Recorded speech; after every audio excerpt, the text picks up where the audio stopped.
Kung meron kang dream team, sino-sino yung mga nandun?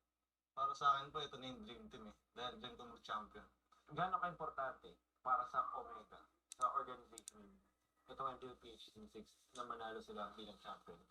Para po sa akin, para sa mga nakaraang season, ito yung pinaka-importante.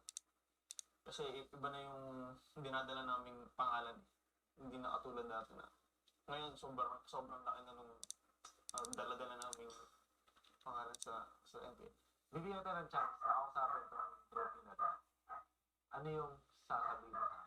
Wait mo lang ako dyan, Bati. For the last question, bibigyan ko kayo ng opportunity sa isa na magpasalamat sa ng mga fans, mga supporters. At gusto ko yung malaman kung ang sasabihin nyo na makakatapat yun sa playoffs. Maraming salamat sa lahat ng sumusuporta sa Smart Omega. Pagpatuloy nyo lang kaming supportan, lalo na this coming play. Sa kung sino man makakalaban namin, good luck na lang. Maraming salamat sa pagsuporta. Patuloy lang po yung pagsuporta. Tapos sa mga kalaban namin, good luck na lang din. Maraming salamat po sa mga suporta sa Smart Omega. Sana po kahit manalo matalo, patuloy nyo pa rin kami suportahan. Tapos sa makakalaban namin, good luck na lang. Maraming salamat po sa mga sumusuporta sa Team Omega. Sana manalo matalo, patuloy nyo pa rin kami suportahan. Sa mga makakalaban namin, hindi kami magiging easy sa inyo. At good luck na lang sa inyo.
Pakilala mo tayo sa mga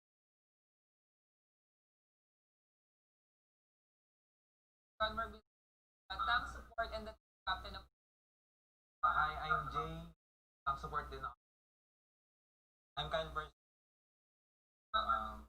siya. I'm Jer Lar, fighter ng Onic PH. Naog. Hindi ako fighter na. I'm Pierre Bryce, fighter ng I'm Daniel James Wise. Multi-role. So that's our rule.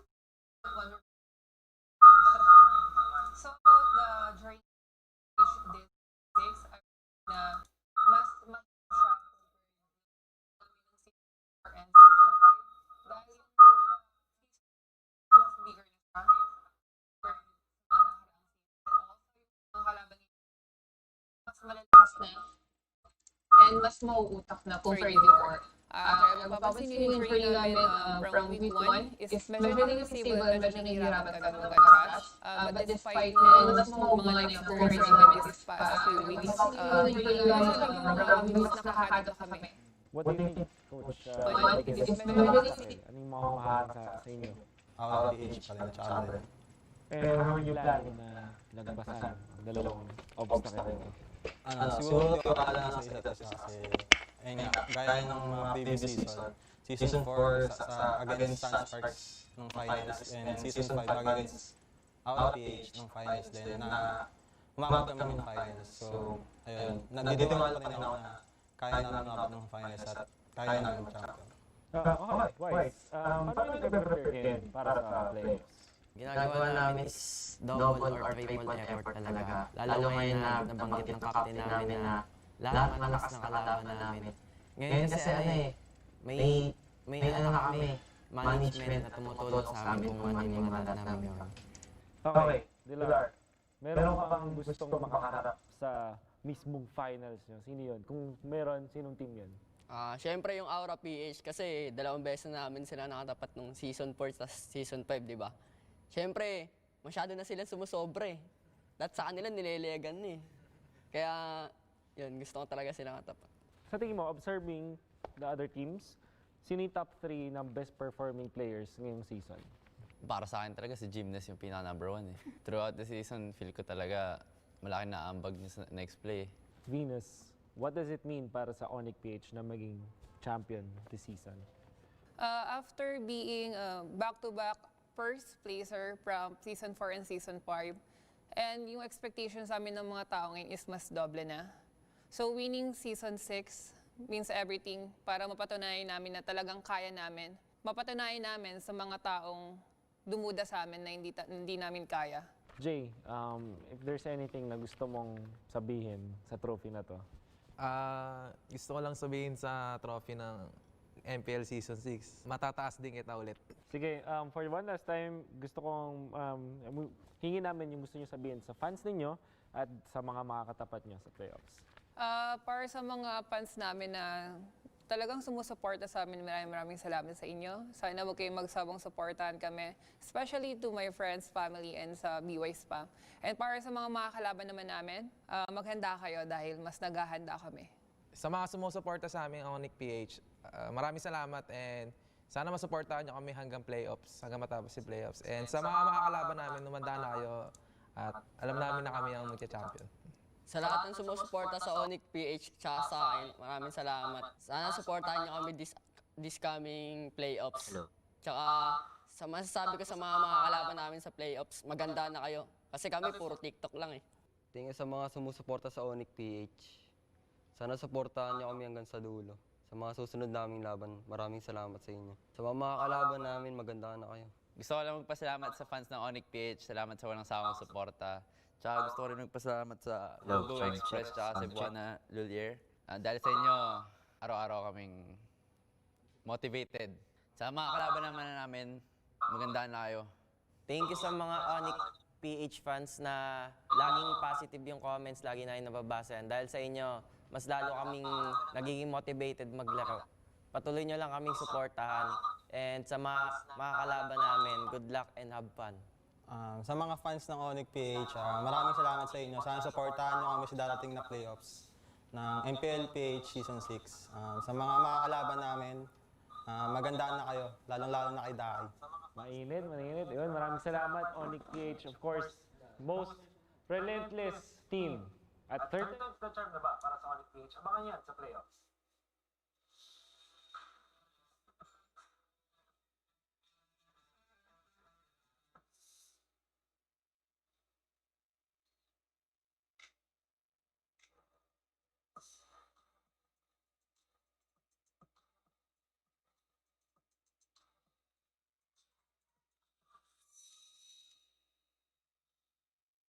Bren ng Malakas. Makakaibigan ng nga pala si Bruce. your host at kasama ko ngayon sa mga pinaka-consistent at pinaka-malalakas. Pero sige, magpakilala muna kayo dun sa mga viewers natin. Name, IGN, at anong role sa team. Ako si Angelo Kailar Kangel, IGN Few. Ang role ko is support. Ako si Alan Castomayor, IGN ko Lasti. Role ko sa team ko, tank. Ako nga pala si CJ Ribo. Ang role ko sa team namin, fighter. Ako pala si Carl Gabriel na pumaseno. IGN ko Carl TZ, role carry. Ako nga pala si EJ Zambrano. Ang IGN ko is EJ and the role ko tank support. Few, kamusta naman yung journey ng Bren Esports dito sa MPL Season 6? And okay naman yung journey namin ngayong MPL Season 6 na patapos na yung regular season. Kahit may bago kaming player na si Flap TZ, okay pa rin naman yung mabilis namin nakuha yung chemistry namin. Kita nyo naman sa results ng mga laban namin. Sino sa mga members mo ngayon, sa mga players ninyo, nag-shine ng pinakamaganda ng season? Tingin mo? Para sa akin si Flap talaga. Kasi kinuha namin siya, galing lang siya sa RG. Tapos ngayon siya na yung isa sa pinakamagaling mag-offlane sa Pilipinas. Sino sa tingin nyo ang pinakamalaking obstacle ngayon sa Season 6 para mag-champion kayo? Tingin nyo? Sa akin yung Omega kasi sila yung tumalo sa amin nung last season tsaka yung ngayon din. Yung wala kaming talo, sila na naman tumalo sa amin. EJ, paano kayo nag-prepare ngayong playoffs? Nagpe-prepare kami kumukuha kami ng mga scrim sa ibang bansa, ganun, sa Indo, then kakalabanin namin. Kasi sa PH, medyo parang sila na yung pinakamalakas talaga, wala nang makaharap. So talagang umaano kami sa ibang bansa. Doon kami kumukuha ng ibang meta. Carl, sino yung team na gusto mong makatapat kung wala championship na to, grand finals na? Sino yung gusto mong makatapat doon? Gusto ko matapat yung aura kasi sila yung back-to-back champion. Ikaw, Ribo, sinong gusto mong makatapat dun sa finals? NXP. Mas sikat ka.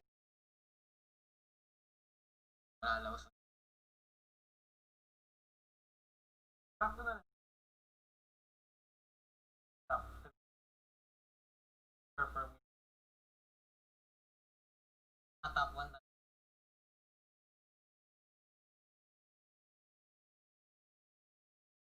Papatay yung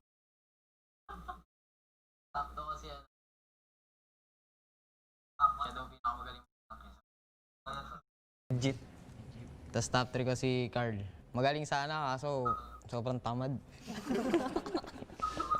Para sa'yo, Few, syempre sa Bren Esports. This is your second season sa Bren Esports.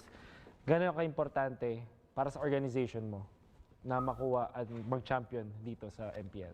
Kasi nung last season parang ine-expect nila na makuha na namin yung champion kasi nga top 1 kami sa regular season. Tapos ngayong season siguro mas ine-expect nila kasi mga 2-0 na yung mga score namin . So tatry namin yung best namin para makamit namin yung championship ngayon. Tanongin ko dito si Carl TZ. Kung makakausap mo tong trophy na to, ano yung sasabihin mo? Trophy, dyan ka lang. Ngayong season kukunin na kita. Angas-angas. Kung hindi alam ng mga viewers natin, may mga 3 nag-champion na rin dito. Kayo ba, may gusto kayo sabihin? Yung sa trophy, dyan ka lang.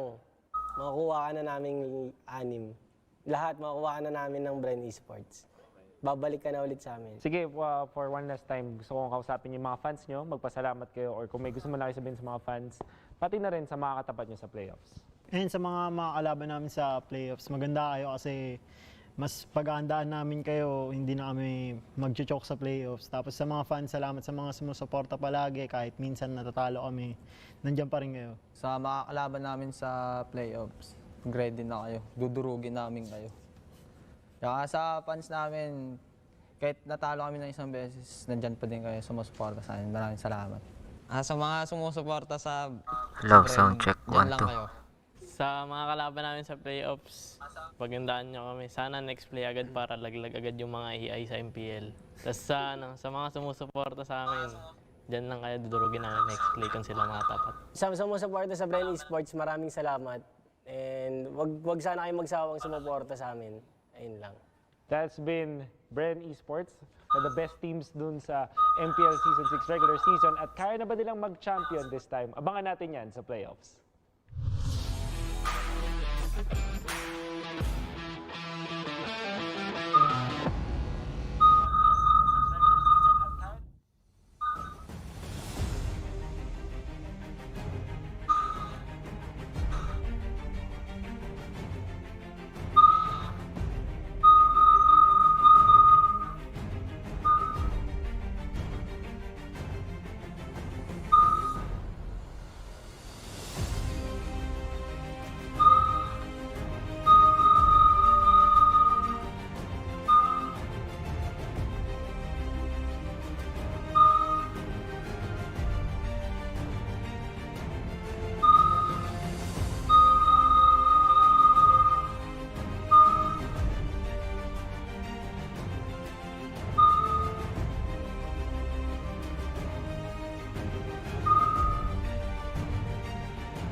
Welcome to Mobile Legends.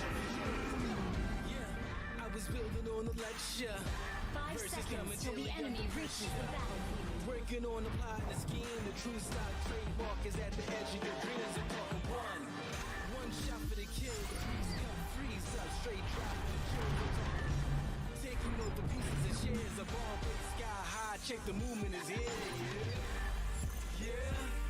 It's one heart, one shot. Now the future is yours. Go.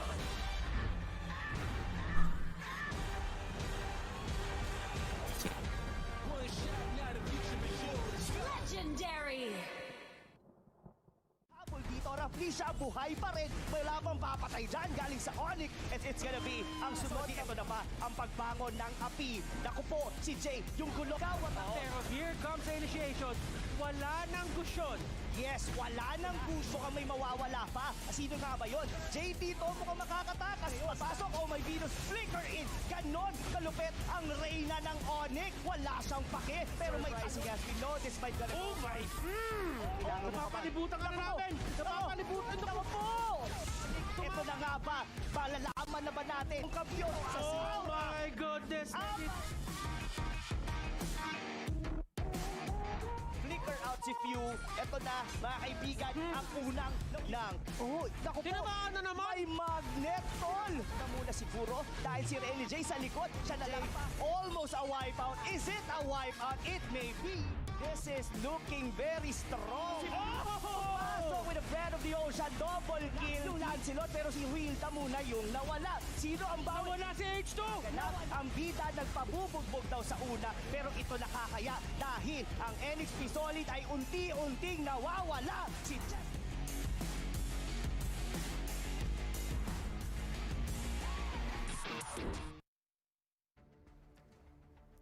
Magandang hapon at mabuhay Pilipinas, and to everyone watching from all over the world. Welcome to MPL-PH Season 6 Playoffs. Before we start the show, we would like to thank our sponsors and partners making this all happen.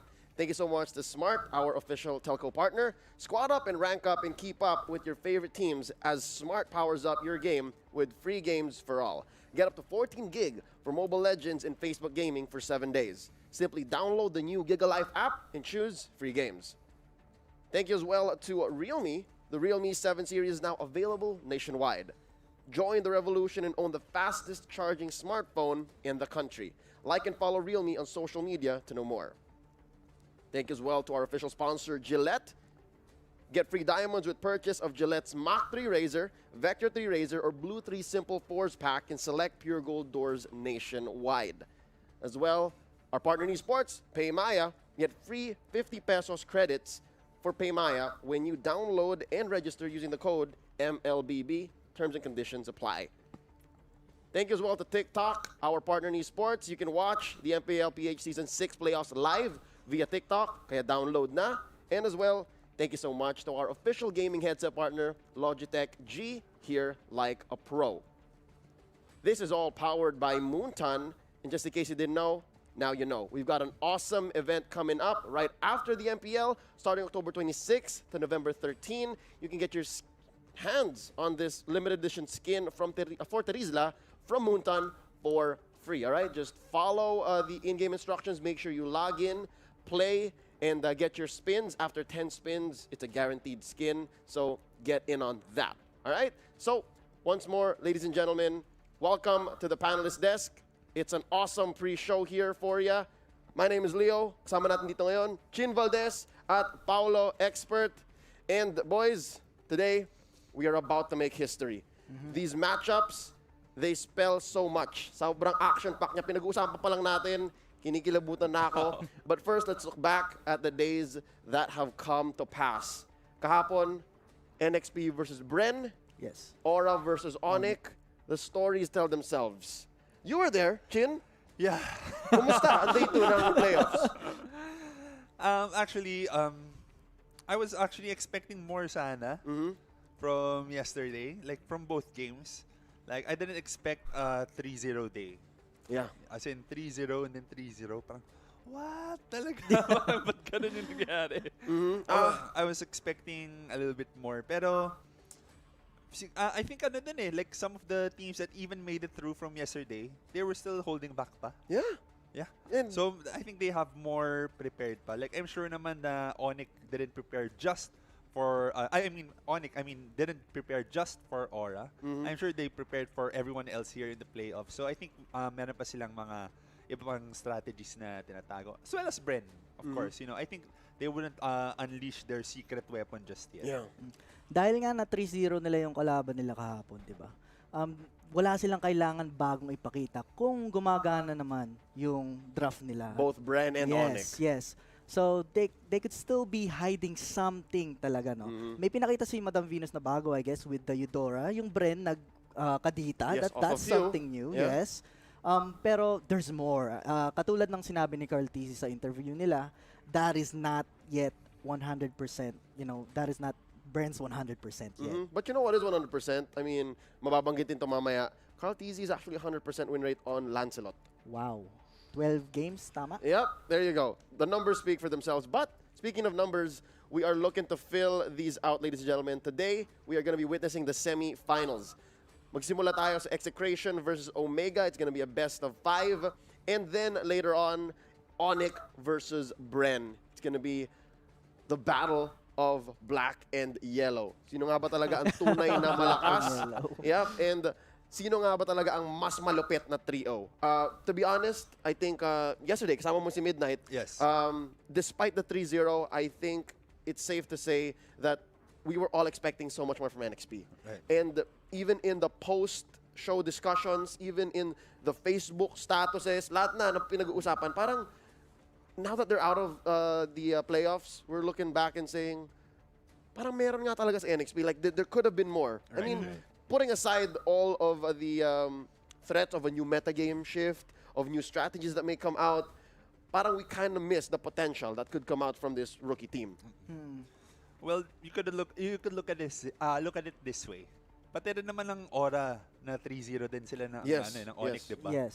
So, we could say naman na baka same caliber at hindi mahina ang Aura. Yeah. Actually, napakalakas din ng Aura, di ba? Super team din yun. Pero na 3-0 sila. Yeah. So, who are we to say na hindi malakas ang NXP? Yeah. I have a question for you, Paolo. What is that? I'm wondering if you agree with me here. Hindi day 1 ang day of upsets. Day 2 ang day of upsets. Day 2, diba? yes. Sobrang lapit ng mga laban nung day 1. Again, game 5, every single series. Yesterday, hindi man lang natin nakita yung defending champions make a comeback, you know, at least give a single game out, right? And then same thing with NXP, our hotshot rookies, diba? It's their first time in the MPL. It's the rookie season, despite, you know, them being around the scene for quite a while. They've been trying to break out through the qualifiers. Pero nandito yung yung nag-iisang malakas lang, 'di ba? Bren Esports. How do you feel about that? Actually, super surprised ako sa Onic versus Aura results. More that one. Yeah. Hindi siya upset, but the fact na 3-0 ng Onic yung Aura is what makes it so surprising and mind-boggling, di ba? Yung next play versus Bren naman, actually, I was really waiting for that new meta that they've been stating. Right? I really thought they did have it. Right? It's not even for the memes anymore. Literally, Yes, we were yes. expecting it. Kasi kung ilalabas nila yon, dito yon. Yeah. Right at game number 3 to clutch 4 and 5. Yeah, because that's like your last breath in the playoffs, right? To live and keep going in the playoffs. Do or die, right? Do or Yes, die. do or die. But because of that, ladies and gentlemen, ito na nga ang ating magiging semifinals. Execration versus Omega and Bren Esports versus Onic. Let's get to know our first matchup. Here is Execration.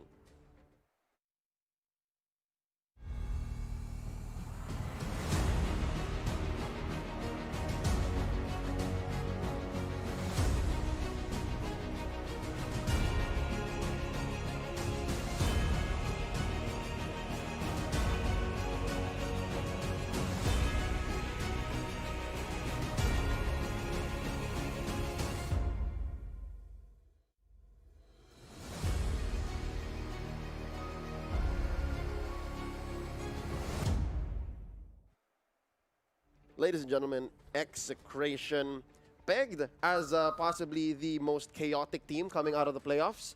Nung naglaban sila ng Signal Ultra nung day 1 dito sa playoffs, we called it the battle of order versus chaos. But with this lineup right here, I'd like to change that. I think it's less of chaos. It's more of just harnessed energy. Kasi malakas talaga ito yung team na to eh, right? Yes, yes. In addition to their coach coming back into the boot camp, being physically there, helping out Hate, Benny Cutie, Sagitnu, Etomax, Chaknu, and Zapnu, parang yung Game 5 series nila against Signal really showed that it's not just off of their pop-offs. Kaya din nilang lumaban when it comes to just hard strategy, drafting, and just good team fights. Paolo, you're the one who keeps saying they're now so focused on the team fight. Yes, I do agree. Etong Execration kasi guys, napaka-focus nila on team fight. They're not like a methodical team, you could say. They like building their draft for team fights, all right? And for late game, kaya nga yung stats nila, pag nag-late game, most likely mananalo sila because they build for that draft, right?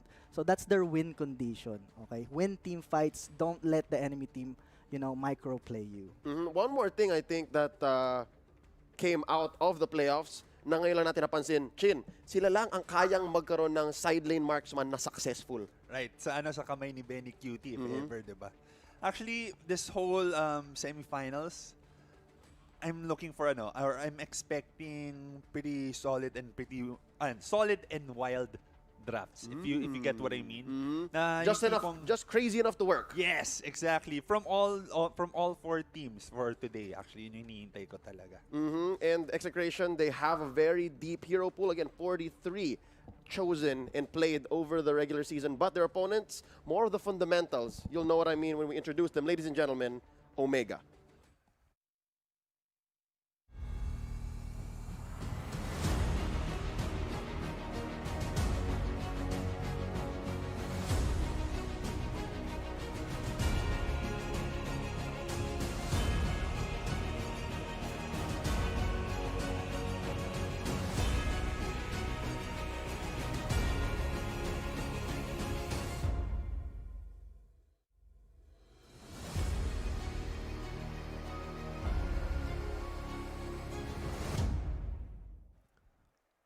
This is not Omega's first run around the block. This is a spot that they are so at home with, and to be honest, it feels like a curse.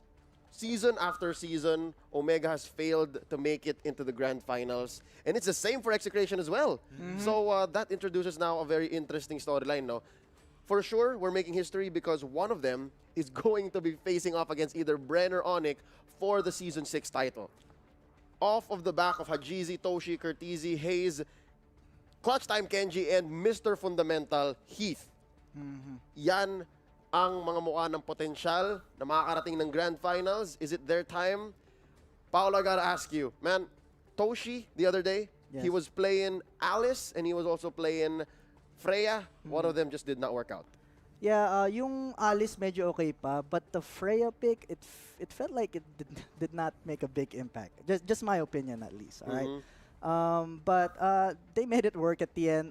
Game 5, they got it to Game 5. I can't believe it got to Game 5 actually. Parang save for those little things, right? They should not have made it to Game 5. Yeah. Parang besides the shock factor of Blacklist International's crazy off-meta draft, parang dapat nakaisa lang eh, no? Yes. Based on how we know Omega to perform. Very, very consistent. A lot of people expected a 3-1 Omega actually. Okay. But dun talaga sa draft nagkatalo. Both teams, both coaches of Omega at saka ng, what was it? It was, who were they? Blacklist. Blacklist, yeah, sorry. Bonchan. Yes, were actually super good. Di mo talaga alam kung sino ang mananalo just based on draft. It all came down to execution at the end of the day. Yep, despite it being a draft battle, no? Chin, I gotta ask you, man, Curtizi, he holds down his lane. So it's going to be between Curtizi and Sagitnu in the off lane. What does that matchup look like to you? For me, medyo ano pa rin yan eh. For me, medyo patas pa rin naman talaga. I think it's gonna come down to like their overall draft. Although, we could also say na sobrang bigat din talaga ng ng responsibility ngayon ng side lanes. Well, because of the new mechanic of the project next. Pero I don't know. For me, it's a little. I think this will be a good fight. Tingin ko balanced yan, both Execration and Omega. Yeah. I think besides it being balanced, you're the one who said it, there's a potential for it to just explode, Right. to just get crazy, right?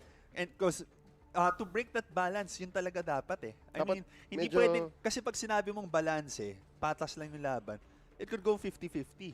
So, hindi pwedeng 50-50. Parang sa ano lang yan eh, like when you want to secure a lord, kailangan, di ba, iso-zone out mo muna lahat. Yes, Kailangan yes, yes. isi-secure mo yung area. Hindi pwedeng parehas kayo may retribution. Nag-aantay lang. Right. Yep. So, parang ganun din for me. I think they have to break that balance with their draft. Well, it's enough for us to discuss. We'll go back to some hard stats in just a bit. Pakinggan natin kung ano nga ba ang masasabi ng mga teams na to sa susunod na laban na to. And of course, their experience here in the playoffs. Let's hear from Execration and Omega. Captain, eto Max, ikaw na ngayon yung captain. Ano naman yung journey ng Execration ngayong season 6? Ngayong season 6, bago mag-start yung season, syempre sobrang excited kami dahil nga alam namin, nahanap namin yung role ng bawat isa, tsaka sobrang ganda ng performance na lumalabas sa amin. Tsaka mas nakikita ko na mas lumalakas pa yung team namin ngayon. Tsaka alam kong mas lalakas pa sa darating na playoffs. Coach, paano naman sa'yo? Paano naman naka-apekto yung pandemic situation para sa team? Parang 50-50 kasi eh. Meron kasing time na hirap kasi yun nga yung mga pamilya inaalala namin. Tapos nakalayo pa kami. Tapos di pa kami nakakauwi. Yung good side naman is parang hindi naman kasi nagbago sa amin. Nasa bootcamp lang kami. Kumbaga mas naging pabor pa sa amin nakapagbatak yung team eh. Zapno, gaano ka-importante itong MPL Season 6 para sa organization mo? Siguro, every season naman, importante talaga na manalo kami. Pagpapalagay na natin na win or loss, okay lang. Pero para sa akin, malaking bagay sa akin na lagi kami nananalo. Lalo na makuha namin tong championship na to. Since season 1, although na nag-champion na ako sa mga ibang tournament like MPC, pero gusto ko rin talaga mag-champion dito sa MPL. Since day 1. Since season 1 yan. Para po sa akin, kumpara sa mga nakaraang season, ito yung pinaka-importante. Kasi iba na yung dinadala naming pangalan eh. Hindi na katulad dati na. Season 1 yan. Ngayon, sobrang laki na nung dala-dala naming pangalan sa MPL. Ano gusto mong sabihin sa mga fans ninyo tsaka sa mga makakalaban nyo sa playoffs? Sa sumusuporta sa amin simula season 1 hanggang season 6, maraming salamat. Nandiyan pa rin kayo sumusuporta sa amin. Tapos doon naman sa mga kalaban namin, siguro digmaan na, no? Digmaan na talaga. Dito ng mga batang pasaway. Salamat sa mga sumuporta sa Smart Omega. Supportahan nyo lang yung Omega, lalo na this coming playoffs. Sa mga makakalaban namin, hindi kami magbibigay ng easy na panalo.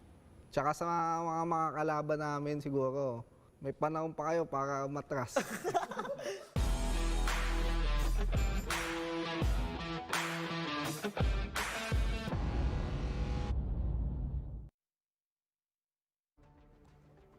Ramdam mo talaga yung gutom at uhaw ni Billy para dito sa kampyonato na to. He's been here for so long, since season 1, I believe, under OBS. And right here, right now, he has, I guess, the clearest path towards the championship since then. Right. Since then. The best chances to get that trophy. Kasi confirmed eh. You literally just have Omega in your way before just either Bren or Onic, and you get to take this home. Right.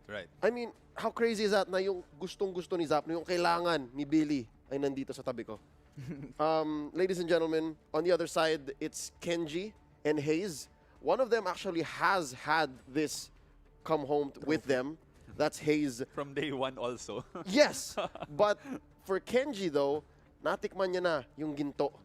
He has taken home with his masterful show, among other things, the SEA Games 2019 gold medal for Mobile Legends Bang Bang. But this, di pa. So you really feel there how much these two teams care for this title. Chin, iba ba si Zapno nung season 1 hanggang ngayon? Is that a different Billy you see in these interviews? I think nung season 1 kasi, iba yung fire niya noon. Dito medyo mas nakikita ko siyang mas kalmado, medyo mas tamed in a way. Pero it's just inside. So feeling ko like pwede pa rin niya yun ilabas ulit.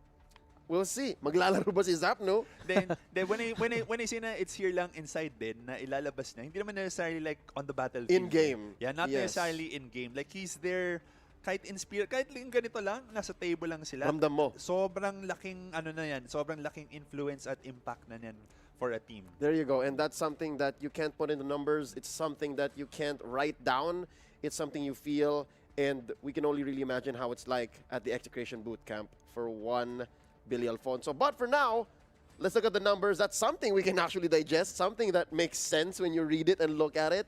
It's tangible. Here we go, the head-to-head between Execration and Omega. KDA, the highest overall average through the season. And I think this is off of Hajizi. Sobrang na-skew Yes, ni Hajizi tong number na to.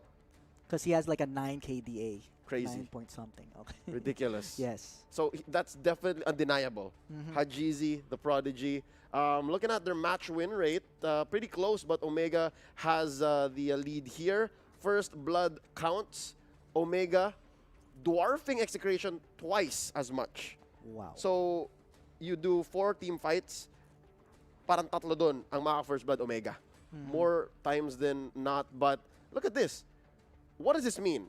Paolo, what does this mean whenever you see that the average team net worth difference is huge? Yung sa Omega, ang ibig sabihin niyan, lamang sila most of the time. Nang ganyang, Yes. by that amount? By that amount, Uh-huh. yes. Sa Execration naman, they always have close games. They That's why keep that's it tight. the team net worth difference, Mhm. yes. Kaya nga most ng games nila, it goes to late game. Most of their games go to late game. Mhm. And that's what these stats show, okay? And I think we'll see it in the next slide wherein this point was brought up. I think it's closely tied to the average team net worth difference. Execration likes to play the 50-50 near the Lord. Yes, I agree. Yes, yes. Nagagamble sila sa Lord. Katulad ng nakita ng mga tao against Exe versus Signal, where Hades actually stole the Lord many times. Yep. Where Exe, dapat sinecure muna nila yung vicinity and they should have been sure about getting the Lord. Make sure na walang retribution yung Signal before getting the Yep. Lord, na may man advantage sila. They have eyes on Hades. Yes, and Yep. zoning potential to secure the Lord. But they keep gambling, making the games and the series closer. Yep. Hence the difference being very little, 800 gold, give or take. Yeah. And their 25% Lord per game, or 0.25. So they get it less times than they do. Yes. Despite their higher than average win rate, around 60%. Turtle control rate, Omega rin eh. This shows that Omega is able to really set it up for Hajizi. Yeah, this just shows that Omega, like I said earlier, actually I said that Execration is more of a team fight-oriented team. Etong Omega naman, guys, methodical. They're more on objectives. Their microplay is amazing, all right?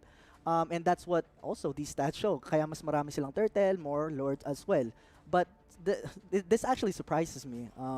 Mas marami yung heroes na ginagamit ng Exe kumpara sa Omega, as you can see. Yep, and I think day 1, 43 lang ito sa Execration. Uh-huh. So somewhere during the playoffs, they brought out a new hero. It's hard to remember now. It was Leo. It was a Leomord. So that's there you go. Leo. Yes. I don't play Leomord, but yes. Leomord making a showing though in the playoffs. Yes. So far, day 1 and 2. Lumalabas na. And it's becoming more consistent. Chin, your thoughts on Leomord since it will not show up in any team's hero picks na top, di ba? Kasi nga, medyo nagka-comeback pa lang siya. So what does this say for the remaining days of the playoffs? Earlier, we were talking about how we can break the balance, di ba? So for me, if you have a bigger hero pool, medyo mas pwede ka maglaro sa draft. If you get what I mean. So if you, feeling ko mas may chance na maglabas ka ng crazy na draft kapag mas malaki din yung hero pool mo. With that Leomord out, being used also by Bren, feeling ko nga baka ano lang yun eh, baka hindi nila talaga pinanong gamitin ng si Leomord, but since it had such good performance in the previous games. It showed up. Oo, kasi nakita ko na nung pipili na sila nung last pick nila, nagtatawanan pa sila nun eh. It was more like, sige, ito na lang, try nga natin. Parang ganun. And I actually wanted to say, point out that this Leomord pick is nothing new. This actually originated from Basic. And yes, I know people know that me and Basic have had our feuds, but A I will history? yes, a history, but I will give credit where it's due. Yep. Okay? Sa kanya nag-originate yung funnel Leo. Sa M1 namin ginamit yan, but we lost, but still it showed there. It's a thing. Yes, but also in qualifiers, yeah, Basic actually did that funnel Leo. So yeah, that's where it originated from. Yep, real quick, the slide before this one was a look at the recent history and the distant past of one Execration and Omega. So again, I mentioned these teams have been here for quite a while and they've always been stuck at the top 4 at the semis. But today, isa sa kanila ang aakyat. And right now, look at this head-to-head. It's going to be the Chak Mamba versus Mr. Fundamental. It's Heath. And with this being said, mas mababa ang KDA ni Chakno, but you'll agree with me, boys. Paolo, Chin, yung laro ni Chakno, hindi mo mailalagay sa numero. Exactly. Ibang klase yan eh. Like, sometimes kasi, some of the real MVP plays, hindi siya sa kill or nasa assist eh. It's more of yung kahit yung sa presence mo lang sa map or like what you're actually doing on the battlefield. Yung kay Chakno, guys, kaya mas mababa yung KDA niya is because he's trying to make plays. Okay? That's what he specializes in. He tries to make plays. Ito namang si Heath, guys, he specializes in opening up the map and giving vision. Yun yung maganda kay Heath. We call him Mr. Fundamental for a reason. So that's the difference between these two tank players. Yep. And I like how Mr. Fundamental is actually making up for his relatively smaller hero pool no regular season. No? During day 1 of the playoffs, naglabas siya ng bagong hero. Yes. Baxia and Akai. Yeah. Dati naalala natin, Hilda, Cho, and Johed lang. Those 3 are his specialized heroes. Now, fighter tanks lang. Yeah, mostly fighter tanks. And now he has 5. So how do you draft against that? Remember, there was a key to victory for their opponents in Blacklist. Diba? Parang block mo si Heath. Oh, deny pick mo. Yeah. Or wag mo siyang papiliin ng tank. Yeah. Ubusan mo siya. Paano na? How now? Yeah, it's hard to do it now. So I'm pretty sure that's what Coach Syre is considering, and that's another thing we can think about, right? Coach Syre versus Coach Dale. Parehong veterano yan. And looking at our lane predictions here, for sure, this is what we can see. Unless merong going kakaiba ang Exe, di ba, Chin? Right, Just right. crazy enough to work. But looking at this, Benny Cutie in the gold lane, I want to focus on this. Execration, the only team in the playoffs to pull off the 1-2-2 to some success. Why do you think that is, Paolo? Well, yung kinalaban rin nila, same setup eh. So nagma-marksman rin yung signal eh. So same setup. So we don't know how this is gonna go against on like a two fighter offlaner or 2 mages offlaner. It depends on what you draft. Okay. And actually Midnight posted something about this. Na sinasabi niya yung playstyle ng mga Filipino pro MLBB players, it might not fit the way that you cannot integrate the Indo draft into the Filipino playstyle. But Not so easily. Yeah, not so easily. The next matchup, we'll talk about that when it happens. Parang doon, may potential. Yes. But from these 2 teams, yun ang nagiging parang wild card effect, right? Tama. That's the thing that we can expect. Benny Cutie with a marksman, and Toshi. I'm really crossing fingers here. Toshi also might pop off with his marksman. The Omega lineup coming at you right here. Gold lane. That's where he plays his Alice, and I think the Freya, we don't want to talk about it too much, Yes. wasn't very good. Chin, you remember the days, right? When he would play yes. Granger, he does a good yes. Claude, Right. Lilia, pero mas malapit yung Lilia sa Alice. Do you think Omega has the potential to do that here? I think they'll have to. I think they would have to. I think yung mismong project next, like the whole patch and this whole everything that happened to the battlefield, feeling ko yun na yung magiging bagong meta eh. Like yung talagang yung marksman gold lane. I mean, first game against Blacklist, they lost to a marksman gold lane. You get what I mean? Feeling ko talaga, nung linabas nung Blacklist yung ganong klaseng strategy, yung ganong klaseng rotation, that's bound to be the new meta here right now for this particular patch in Mobile Legends at least. And if not, try it. Siguro, just do their best like they did, again, against Blacklist, to just not care and play their game. Yes. Yun rin yung isang nakita ko sa Omega is they were composed even though they got shocked the first game. Right. Yep. And I'm guessing Execration might have that kind of potential. Not in their draft. All credit to Coach Syre. Not in their draft. more in their execution, Mhm. right? Execration, they got the execution, and one way to do that is you have to have Hate step up. He's not as consistent as Hajizi, but if you funnel and you channel the Hate well enough, gagana yan para sa Execration. You gotta take advantage of OMG's draft prioritization. What does this mean, Paolo?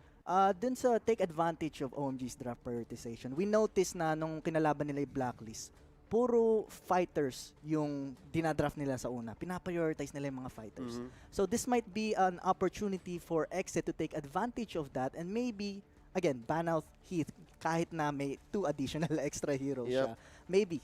It could be a possibility. Yeah, force the choke, right? I mean, Yes. you have 5 bans to do that with, and you have your own picks. So that's what it means. Also, don't go for gambles. Play patiently. Wag ninyong pilitin yung 50-50 sa Lord.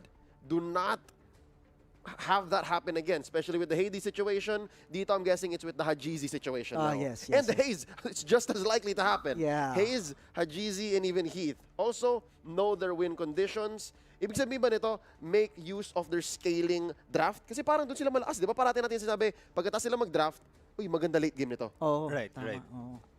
So that's what the win condition means. So most likely than not, they will most likely play hopefully passive early to mid game and then get to late game so that their scaling will take advantage of OMG. If not passive, at least disciplined. Yes, disciplined. Yes, passive is a little bit of a weak word. You don't want to be bullied Yes, in lane. yes. there you Stand go. your ground, and I think sa Gitnu will put his foot down against Curtizi, pero sa totoo lang nakakatakot si Curtizi. Right? Yeah. Mechanical prodigy there, but last but not least, the key to the victory. Guys, alam nyo na ito eh. Walang explanation na kailangan dito. The Chak Mamba mentality. Talagang parang Kobe Bryant yan. Oo. I Mamba mean, mentality. we lost Chak, we lost Kobe earlier this year, but Chakno is honoring the man. All right? Yes. Ibang klase. The way he plays the map, parang hindi tank eh. It's crazy. He's able to I know, he's man. able to block out and make plays that no tank should. Parang actually tank user siya, 'di ba? Pero parang yung play style niya or yung the way he sees the enemy, parang siyang assassin. Assassin eh. Hindi mo alam kung saan susulpot eh. It's crazy. And in the regular season, one of his strengths were like his angles, right? The Yeah. attacks that he's able to make. Maximum range for jumps, for initiates. But over the course of day one's playoffs, to be fair, five games yun. So talaga kailangan mo mag-step up. He showed us something new. And I'm excited to see what he'll be bringing out here. And of course, we're going to be talking about Omega's keys to victory. Number one, keep their composure. How do you do that? Well, you have the most fundamentally sound team in the MPL right now. Yes. And just make sure you keep that all together. To be honest, I've never seen Omega go just haywire. Parati naman silang kalmado eh. Kudos to Signal Ultra daw sila rin, but Omega is the same. Yes, after that shocking Blacklist game number 1 against them, Safe they pa rin eh. still played composed. They're still disciplined. Hindi sila naapektado sa talo nila sa Blacklist sa game 1. I was so surprised about that. And good mentality na ginawa ni Coach Dale and sa mga players niya. Very well played. Here's an interesting point though. Back to, and I think they can both come in together and be explained concisely. You gotta shut down Benny Cutie instead of Hate and expect a farm Benny Cutie in the gold lane. Chin, paano nila gagawin to? Again, I have to say it again. I think they can do it sa draft. Like sa drafting alone. Doon nila simulan. Oo, kasi I think Pao mentioned this, yung ginawa ng Blacklist nun. It was a 1-2-2 or 2-2-1. Pero in a sense, it was like a pseudo 3-1-1. 3-1-1, yes. Diba? So pag ganun, I think if you have more people there, like on that lane, lalo na sa early game, we're all in the same level anyway, mas madali mo siyang masya-shutdown.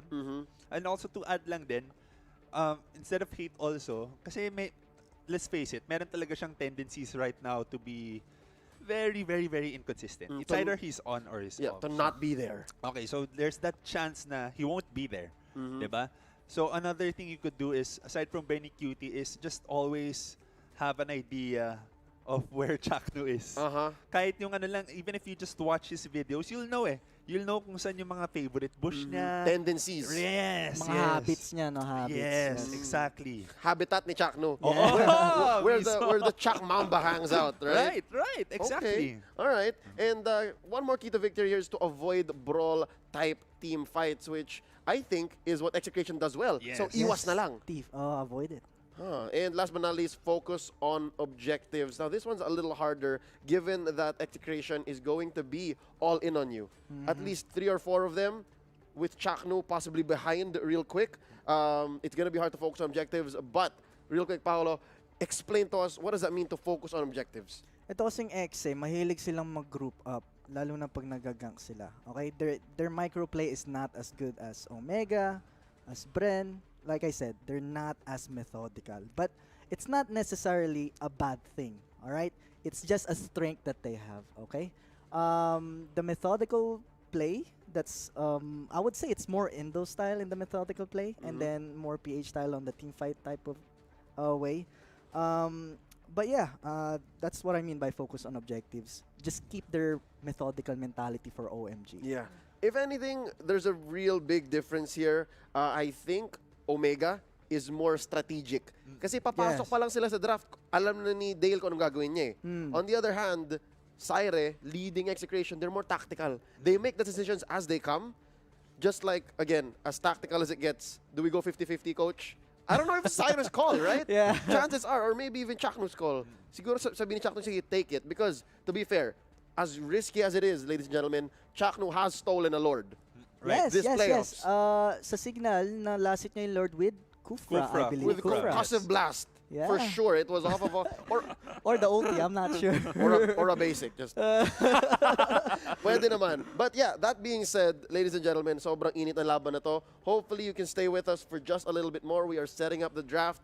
We'll be throwing it over to our casters very, very soon. But for now, we're going to be asking you guys to share the stream and, of course, support your favorite teams. Hashtag #ExeShot and hashtag OMG. Because I'm expecting today, mapapasigaw tayo lahat ng OMG regardless of what happens. I think so too. I gotta ask, like, do you see a number? Kasi earlier today, we were talking about it, how much we were expecting at least a 3-1 from both series, from day 2. Dito, now that we have a more solid semifinals and we discussed the potential factors that will be coming into this matchup, meron ba kayo nakitang number? Game 5? Paolo? Ako, I think it's gonna be a 3-1 for Omega. Only because, kasi, nahirapan ang Exe sa Signal, which is considered I'm not saying Signal is weak, but, you know, considering that they're in the bottom of the bracket, they should have done better. And then Exe is on the top of the bracket. The groups, I mean, they should have done better, right? Right. So, 3-1. Yes. Okay, real quick, Chin, you have a number for us?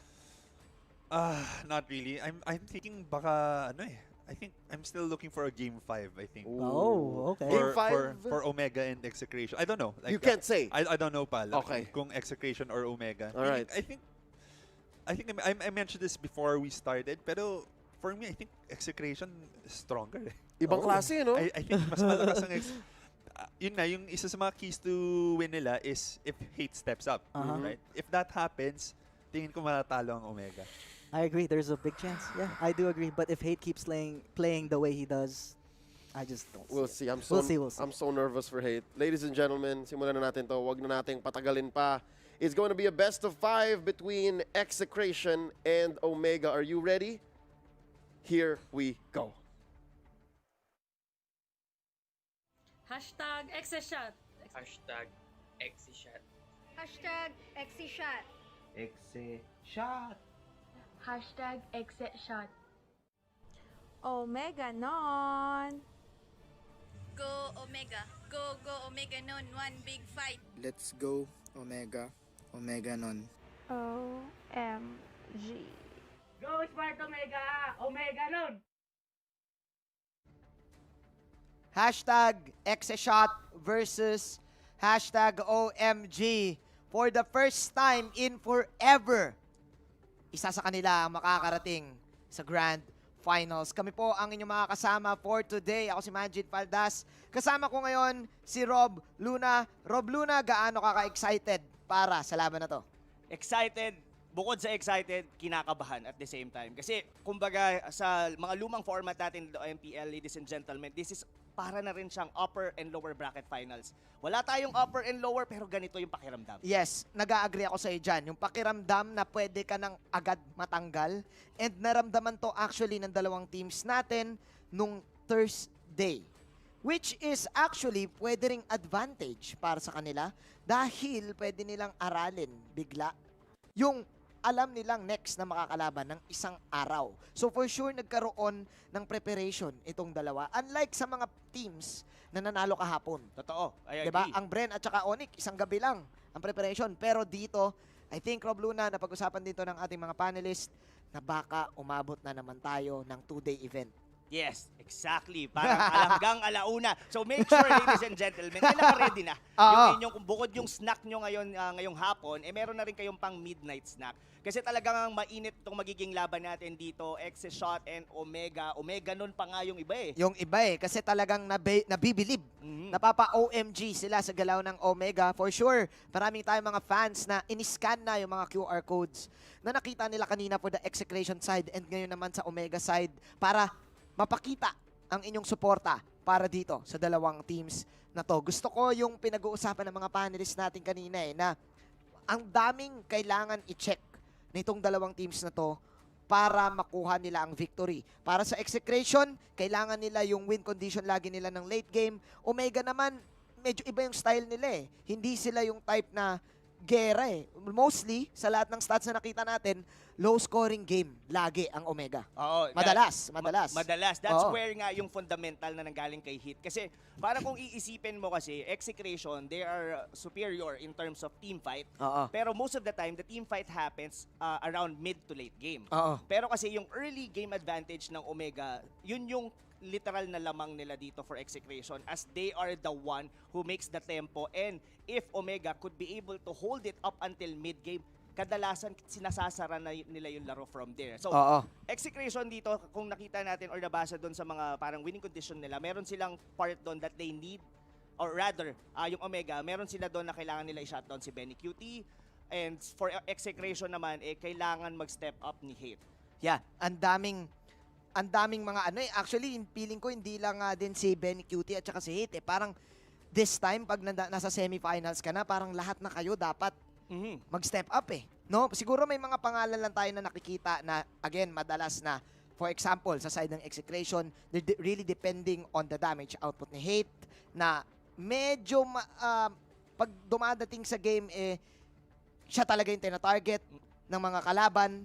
Kasi alam nila na yun talaga yung power Tapos for the side of Omega naman, makikita natin dito na may isang game na si Heat for the first time na bronze. Oo. Natanso. Natanso. So may mga teams naman din na tina-target siya.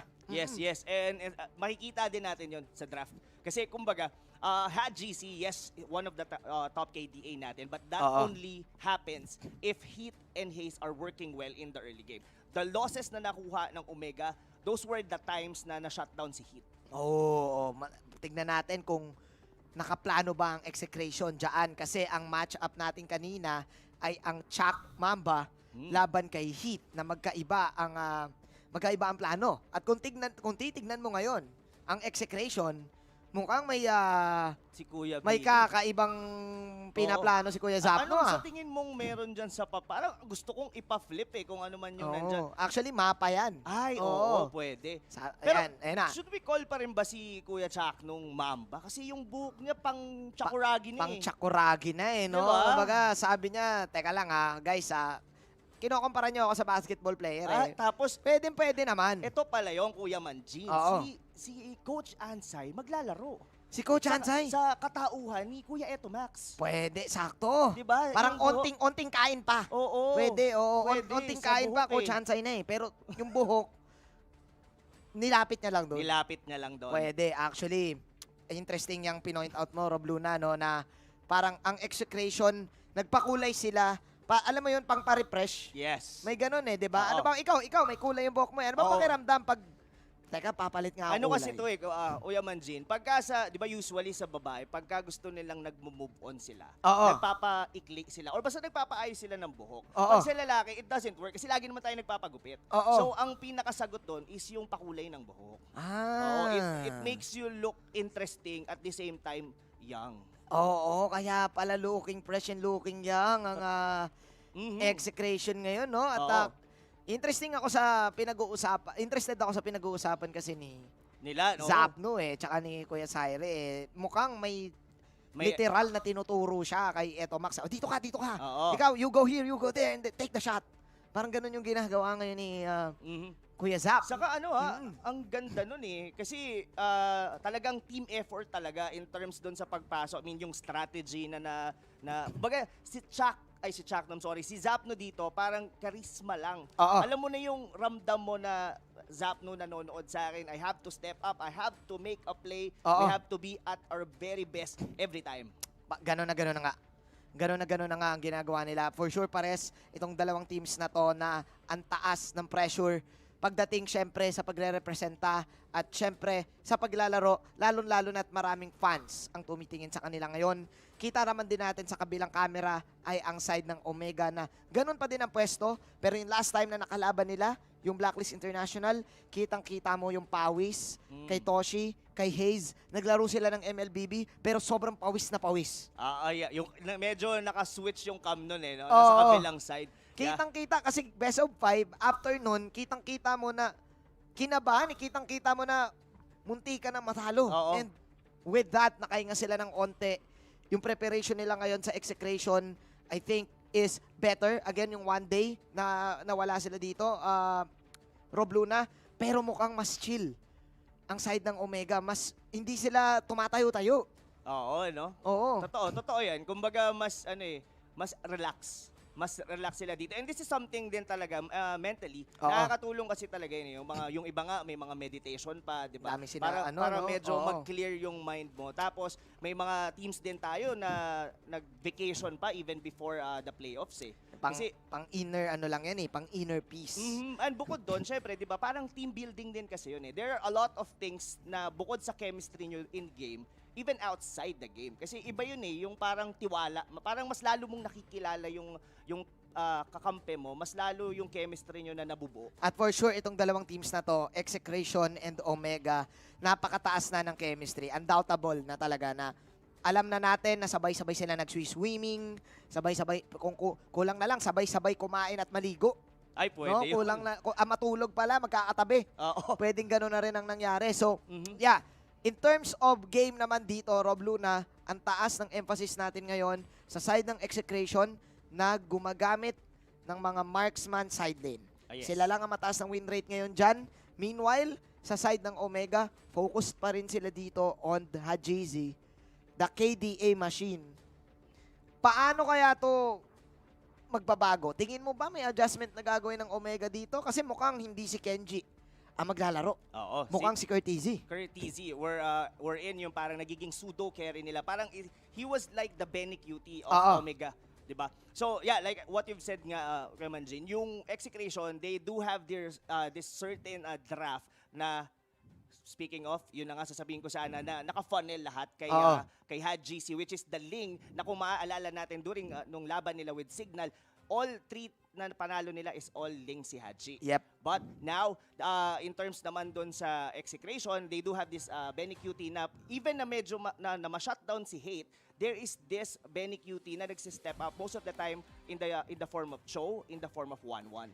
Cho, 1-1, minsan nga nag-aalis pa. Interesting to kasi Execration, nire-respeto nila yung link ng KDA machine na si Hajizi. Meanwhile, Kufraban naman para sa side ng Omega, parehas nirespeto ang isa't isa.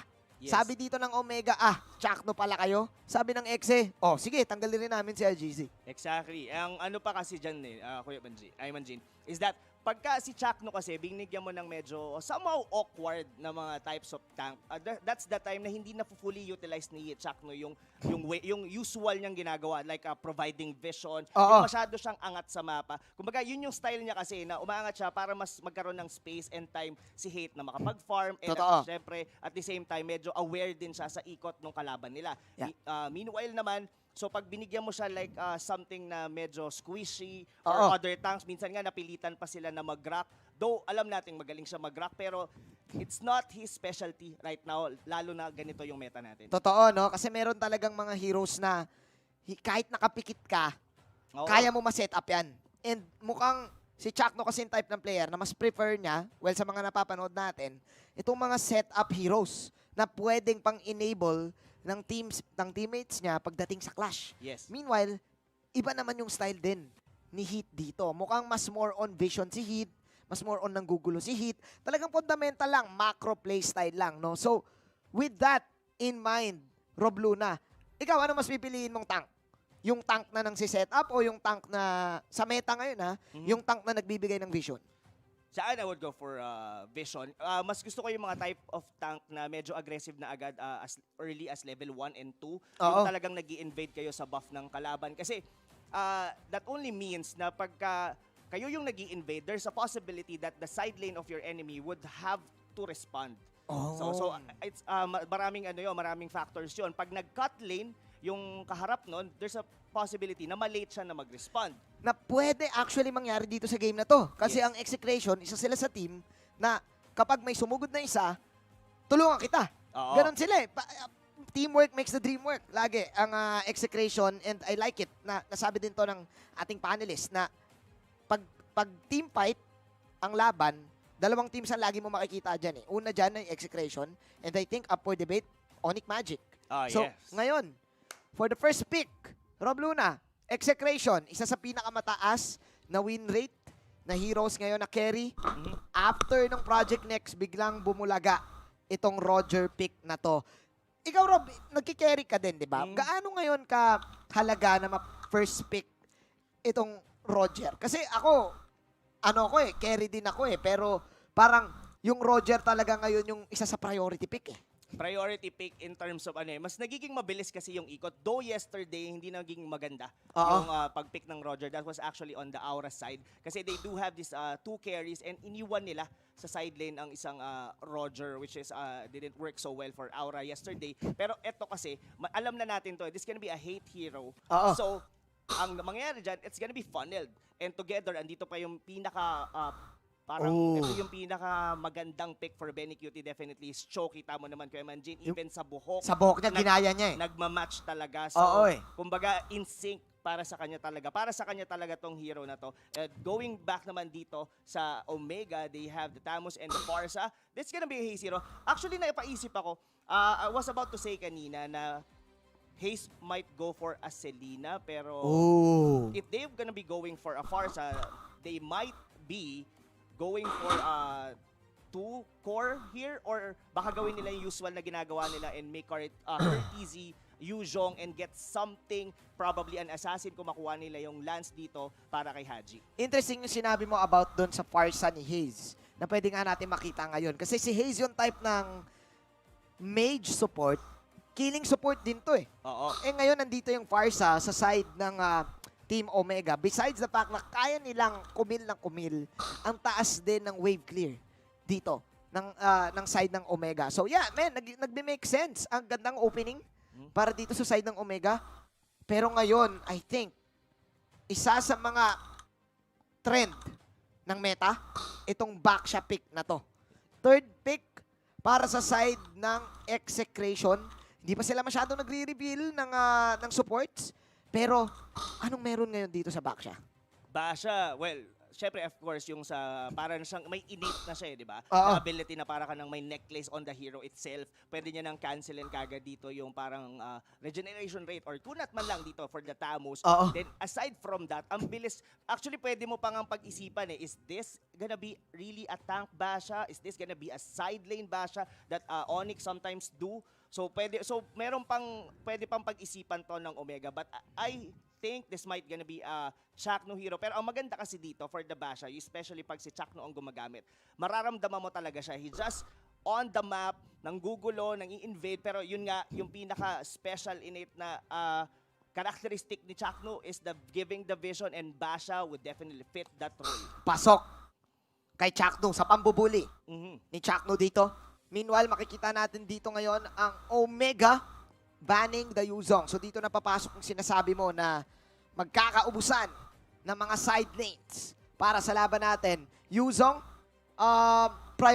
secondary phase ban para dito sa side ng Omega na I think isa sa mga highest win rate ni Sagitnu. Kahapon, last time nakita natin na itong Execration, mahilig din nilang piliin. First pick itong Yuzhong na to. Ano ngayon yung mga natitirang options ng side lane sa side ng Exe? Anong gagamitin ni sa Gitno? May Khalid? Kasi wala na yung Yuzong eh. Well, one thing, Khalid is actually Ruby? pwede. Oo. Ruby. So does Xborg. Oh. Was even thinking for a Xborg dito para kay Sagitno. Something to hold in for the late game. Pero siguro we have to check first kung ano yung magiging final ban dito na Execration. Wala pang hero si Heat. They already canceled dito yung Jawhead. And I think ang tatanggalan nila ng hero talaga si Heat. Well, pinag-usapan din natin pre-draft is that yung mga nagiging talo ng Omega is pagka nasa-shutdown si Heat. And that's, yun din yung nagiging punteriya. But unfortunately, it's gonna be the Freya. So this is a respect ban para kay Toshi. Para kay Toshi. Actually, hindi naging successful yung Freya ni Toshi last time na nakita natin nung Thursday. Pero favorite din kasi ni Toshi to. Nung regular season, ilang beses niya rin napanalo itong hero na to. So, I like the decision from Execration. Nire-respeto nila yung Ling, nire-respeto nila yung Alice, at yung Freya ni Toshi. So, tatlo yung tinarget nila. Totoo. Si Heat, si Hajizi, at saka si Toshi. Yes, well, as well with the Alice, di Oo. ba? Talagang, well, the only parang usual ban dyan is definitely the Barats. Kasi parang automatic you ban it. But still, I was really looking at na makpick nila yon during the first 2 picks nila. Pero still, they'll be going. So medyo this is a very aggressive approach for Omega. For Omega, dito na sumegway. And Yung I really Omega like bigla. The reason why I like it, Manjin, is that pag kasi, di ba, sinabi natin, Execration, they tend to win it on the late game. It's not already a 100% dahil Omega rin yung nung streak na yon ng Execration. Pero kasi, you still have to respect yung late game capability ng Execration and what's the best way to make that not work? Eh di, talunin nyo kagad sila sa early game. Why not, no? Parang sinasabi lagi ng mga tao na Omega nagli-late game din. Pero sabi ng Omega, kaya rin naman namin makipagsuntukan sa umpisa. Meron kaming Selena, 4th pick, 2 mage setup para dito sa side ng Omega. If I'm not mistaken, itong Farsa na to ay gagamitin ngayon ni Toshi. I think nakita ko na rin siyang ginamit to sa side lanes. And if I'm not mistaken, naging successful din. So ngayon, with the 2 mage setup, Akai last pick, Leo Mord last pick para sa Execration. Pinag-uusapan lang yan kanina ng mga panelists natin na baka pwedeng bumalik yan. Pangatlong beses na natin nakita ngayon sa MPL. Rob, anong meron dito sa Leo Mord na to? Side lane Leo Mord is back. Isa sa mga signature Execration specialty yan eh. Yes. And by the way, Sagitno rin talaga. Specialty hero niya rin niya way back on a couple of seasons. Pero ang kagandaan kasi dito for the Leomord, medyo squishy dito ang lineup ng Omega. But you still have to think that yung last pick dito for Heat, the Akai. So meaning to say, the Leomord will be forced to use or have a spell dito na purify dahil kung hindi, pag na-pin down siya dito ng Akai, he'll just gonna get burst down anytime, any day. So, gusto ko yung naging pick dito, yung sagot dito ng Omega. Akai was the best tank that they can use against the Leomord. Tas as well with the Roger. Kasi yung Roger, yes, nagiging range siya. Pero most of the time, whenever he does damage, naka-Lycan form siya. Naka-melee. Naka-melee siya, yes. At ayaw kasi ng Roger yung mga heroes na tinutulak siya palayo. At isa dyan ang hero ni Heat dito, ang Akai. Guys, tapos na ang draft. Semifinals. Malalaman na natin kung sino ang magwawagi sa game number 1. Pero Rob Luna, ikaw, matanong ko. Base sa lineup, mukhang early game ang gustong gawin ng Omega dito at mukhang late game pa rin sa side ng Execration. Kanino ka boboto? Draft lang. Draft lang, gusto ko pupuso dun sa may Leomord, but the Akai, isa to sa pinaka nagpapahirap talaga sa mga melee na mga types of carry. Siguro I would go for Omega at least for game number 1. Omega no? Oo. Sige, tignan natin, boys and girls, kung sino nga ba sound check ang mananalo dito sa game 1. Looking at the items right now, you have 3 boots para dito sa side ng Execration. Meanwhile, parehas ang rotation. Oo, parehas. Dito ng dalawa, except si Hayes at si Heat, Rob Luna, pinapula na kagad dito yung mga objectives, isang mabilis to para kay Hajizi. Bukod sa Grabing mabilis, rotation to. totoo yan. Saka parang naka-ready na din kagad kay Haji. Pagpunta niya doon sa may orange buff, binawasan na din doon ng Akai. Pero look at the pag-cut dito ni Courtesy. This is something eh. Tingnan mo, makikita mo yung lamang dito ng pag-ikot ng Omega. Kuha na ngayon ni Haji yung dalawang buff niya. Mabilis na siya magle-level 4 at hindi pa nakukuha ni Hate yung kanya. This might be a possible na invade. At talagang gusto talaga ng early game kasi yung invade na sinasabi mo, Rob Luna, online pa yung retribution ni Haji dito. So prepared ang Execration, kumuha dito ng early game kills. Lalong-lalo na tatamaan ngayon si Courtesy. Medyo naging overconfident lang. So nagkaroon ng onting error dito ang Omega as Chaknu will punish that one. Naligtas pa yung purple buff ni Hate. Yes, naligtas pa talaga. Pero by the way, Kuya Manjin, we do have here pala, from October 27 hanggang November 13, we have to log in game and participate in the Trickster Village event and get a Halloween candies for a treasure spin. Each spin will cost 4 Halloween candies and you can get up to 7 each day. For completing the task, magkakaroon ka ng Terisla special skin na Hammer Giant and na-guaranteed siya on 10 spin and you don't want to miss that one out. Paikutin nyo na yung spin na yan. Speaking of spin, pinapaikot lang ni Courtesy dito yung kanyang mga sights sa top lane as we are now looking again sa ating preparations dito on the battle spells. Yung retribution dito ay hindi na nagamit para sa pag-invade ng side ng Omega. Ngayon, ang tanong ko dito, Rob Luna, magre-reset ulit yung mga buffs natin at mukhang sa side ng Execration, nakaligtas sila. Yes, nakaligtas sila sa early onslaught na pwedeng ibato ng Omega. Wherein nga yung mas mabilis na pag-level 4 ni Haji. So I guess that's a clear win for at least dito sa Execration. Pero yun na, nag-Mountain Shocker na dito. Mountain Shocker plus the stun, plus yung extra pang stun ng Garote. First blood. Joke lang, pangalawang kill.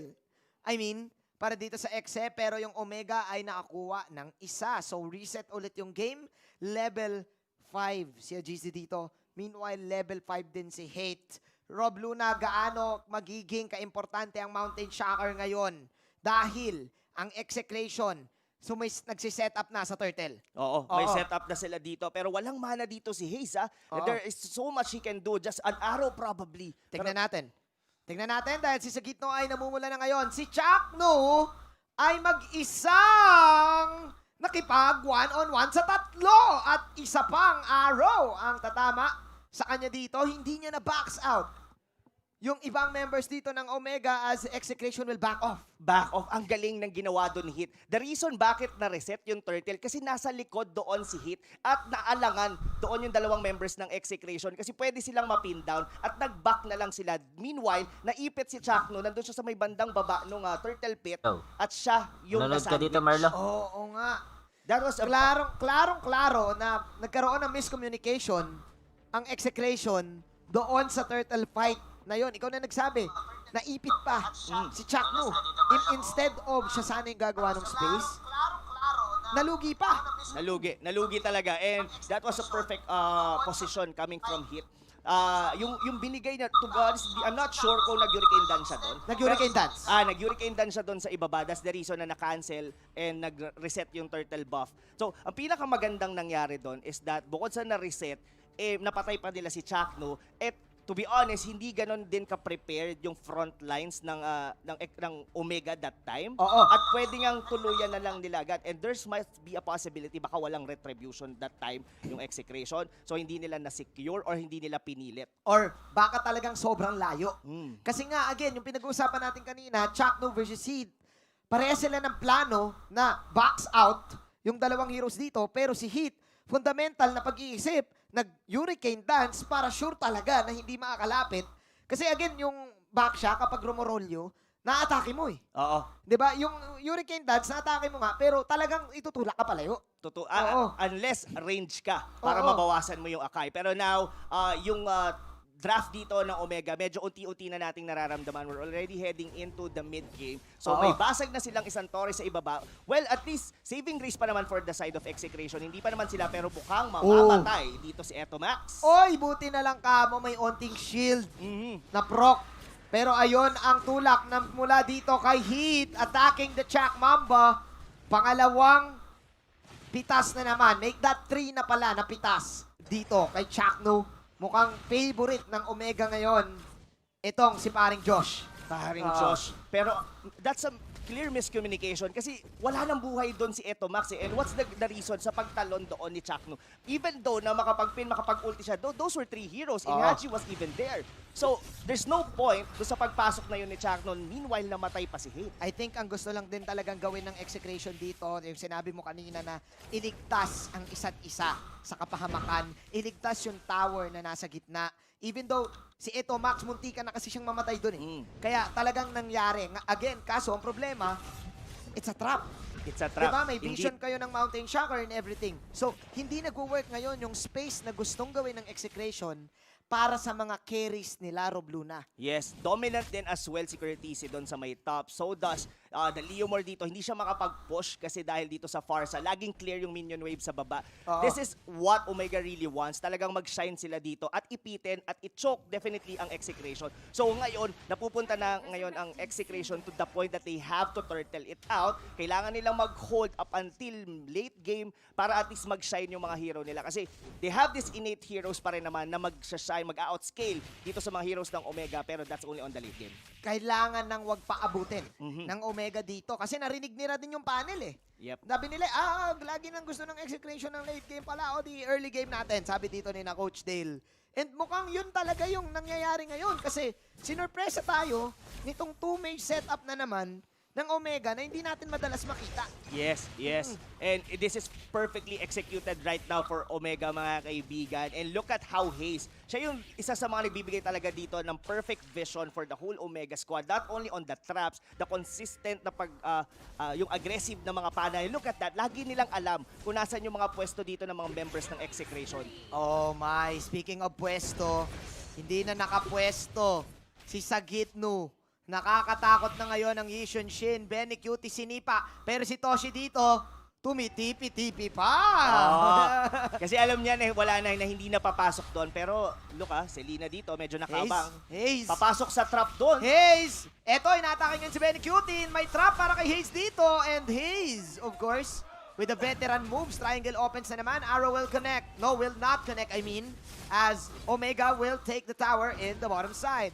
Omega ngayon, Rob Luna, what are we seeing? We're seeing 7 minutes in. 7 minutes in. Mukhang ayaw na nilang paabutin to ng late game, Kuya Manjin. I would just like to props it out to Haze. Grabe, that was IQ more than 100. Alam mo yung paglagay niya ng trap doon kay Benny Cutie, in-advance niya sa loob ng boss kasi alam niya na doon magsusun po, doon papasok si Benny. Doon dadaan. Sabi ni Haze dito, nauna pa ako sa first. Nauna pa talaga siya sa first dahil dito, sabi ng Gillette Instant Replay, hindi na natin yun nakita. Pero ito, ang ganda ng Mountain Chakra dito, just to start, tinamaan ng pana si Eto Max.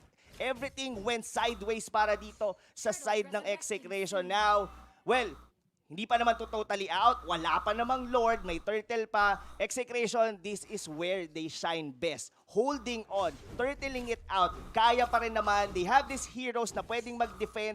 And I guess, they have to use where they do best talaga. Yung pang late game. Yung 18-minute, kung tayo malakas, paabutin natin ang 18-minute. Rob Luna, ang sinasabi mo ba sa akin, kailangan nang i-unlock ng Execration dito, yung favorite technique nila. Alam mo ba kung ano yun? Ano yun? Ano yun? Ang tiis, pogi, technique. Tiis, pogi, technique. Mukhang gusto ko yan. Yung tipong sobrang tanghali na, sobrang init, pero dapat naka-long sleeves ka pa rin. Ay, oo. Tiis, pogi, technique. Totoo yan. Oo. High beast yung datingan mo. Kasi oo. mukhang ganun yung laging ginagawa ng Execration. Tiis-tiis lang hanggat sa maging pogi sa huli. Totoo yan. Totoo yan. Mukhang ganun eh. Kasi, kahit madulas yung daan, kikiripok ka dapat. Oo, kikiripok ka para pogi. Pogi ka At talaga. mukhang lahat ng games na ginagawa nila kasi ay umaabot sa ganito. 3 tore na lang yung natitira sa likod. Actually, minsan nga wala pa eh. Minsan nga wala pa.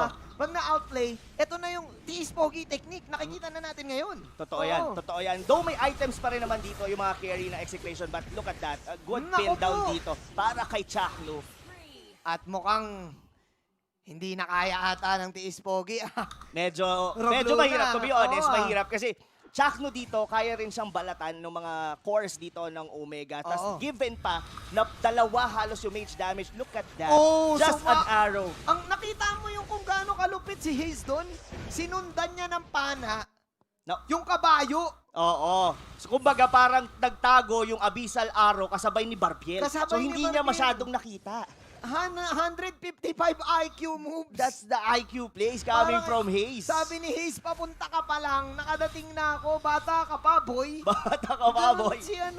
Si Hayes maglaro eh. Oo. Pero I guess, Kuya Manji, nagpapainit pa lang dito ang Execration. This is still a 10,000 lead. Commanding to, of course, for Omega. Pero this is where they draft. Ito yung winning condition talaga nila eh. Now, they have to win it early to mid-game. At ayaw na talaga na umabot pa sa late game wherein sumabay at umabot yung mga items ng Exe. Ganito ang lagi nating nakikitang karakteristik sa side ng Execration. Ang lakas makapinoy talaga. Yung tipong magtitiis, buong maghapon magtatrabaho, tapos pawis na ilalakad mo pa rin. Ay, oo. Yung papunta, laban lang talaga. Lagi para sa side ng Execration. Exactly. Naalala ko pa si Kuya Billy, may post yun. Sabi niya, ang bida nagpapabugbog sa huli. Parang ganun nga. Pero sabi kasi ng Omega dito. Ay, sa una pala. Sa una. Nagpapabugbog sa una. Sa huli pwede rin. Pwede rin sa huli. Kasi bugbugan na talaga sa huli. Pero una. Sa una. Actually, tama ka nga dyan, Rob Luna. Kasi eto na naman, ilang minuto na lang ang natitira. 7 minutes, ticking time bomb. Totoo ba ang curse? Kasi nga, mind you, Rob Luna, ang nag-break nung 18-minute regular season wins ng Execration ay walang iba kung hindi ang Omega na meron ng Lord ngayon. Oo. Considered nga sila na tinawag na sila yung mga sumisira ng mga breakers. the streak breakers. Pero ito na, well, this is still not a Luminous Lord. Pero ang ganda ng hold ng Omega dito, sasabay both lanes together with the Lord sa bot lane. Tignan natin, dahil inaatake ngayon dito si Chakno, makakatiis pogi pa kaya si Chakno dahil si Barbiel ay papasok na. Ikot, magbumula dito kay Hit, yung pana ay hindi tatama. Pero ngayon, si Curtizi ay nasa loob na ng base at mukhang itong side ng Omega ay magiging disiplinado lang dahil sila ay magbabak. Yung Lord ay mawawala at wala ring magagawa ang side ng Execration, kundi magstay lang. Kundi magstay lang. Totoo. Maghintay lang ng maghintay. Well, I guess it's still good for the side of Execration. Yes, nabasag yung gitna nila dito, but they perfectly defended the Lord. Yun nga lang, hindi na nila kayang hold pa yung gitna dahil naubos na nila yung kanilang mga skills during doon sa my first Lord. I think they could be able to hold this one out. Pero Hit dito, mainit. Mainit talaga si Kuya Hit dahil si Chakno ang kanyang first na atakihin. It's killing spree and Mega Minions. OMG! Ang sigaw ng mga fans dito dahil ang Omega ay nakuha na ng Mega Minions. Benny Cutie, sinusubukan niya ang kanyang best. Pero sabi ni Toshi, saan ka pupunta? From downtown of either airstrike yung pinakita doon ni Toshi. Wow, this is a very dominant game coming from Omega. Not even losing a single outer turret dito. Parang kiniliti lang yung Torre doon sa baba. Hindi, nagpatalo lang yan sila. Omega, napaka-dominanteng performance para dito sa game. Patalo number lang yan, 1. Patalo naman. Wow, they look not only refreshed, they're really looking very confident as well din. Manjin, that Akai pick, ang laki, ang daming nagawa doon ni Hit. I mean, yes, Hayes, like what we've said, Hit and Hayes, if you cannot be able to shut down both of this tank and support, talagang mararamdaman mo yung si Haji. Actually, parang this is definitely a team effort, pero ramdam mo yung dalawang side lane, pati si Haji nag-perform. Even Toshi on the far side. Correct. Rob Luna, babalik ako dyan Hit, Hayes, pag yan nag-activate, may isa pang H na dadagdag. Sino? Si Hajizi. Kaya Triple H ang tawag nila doon sa combo na yon. Kasi talagang gana May isang nagbabox out sa harap, may isang mage na dumadamage, tapos may isang nagpa-farm lang na carry, nagbubuhatin yung hanggang late game. Oo. Kumbaga parang complete package. Pero syempre, Execration, this is just game number 1. Yan yung mga tipo ng parang pinapainit kumbaga sa gasolina, diesel na parang kailangan mo muna painitin yung karburador. May muna, kalma lang, hindi mahina kalaban. Mahina kalaban, ayan nga, men, ako,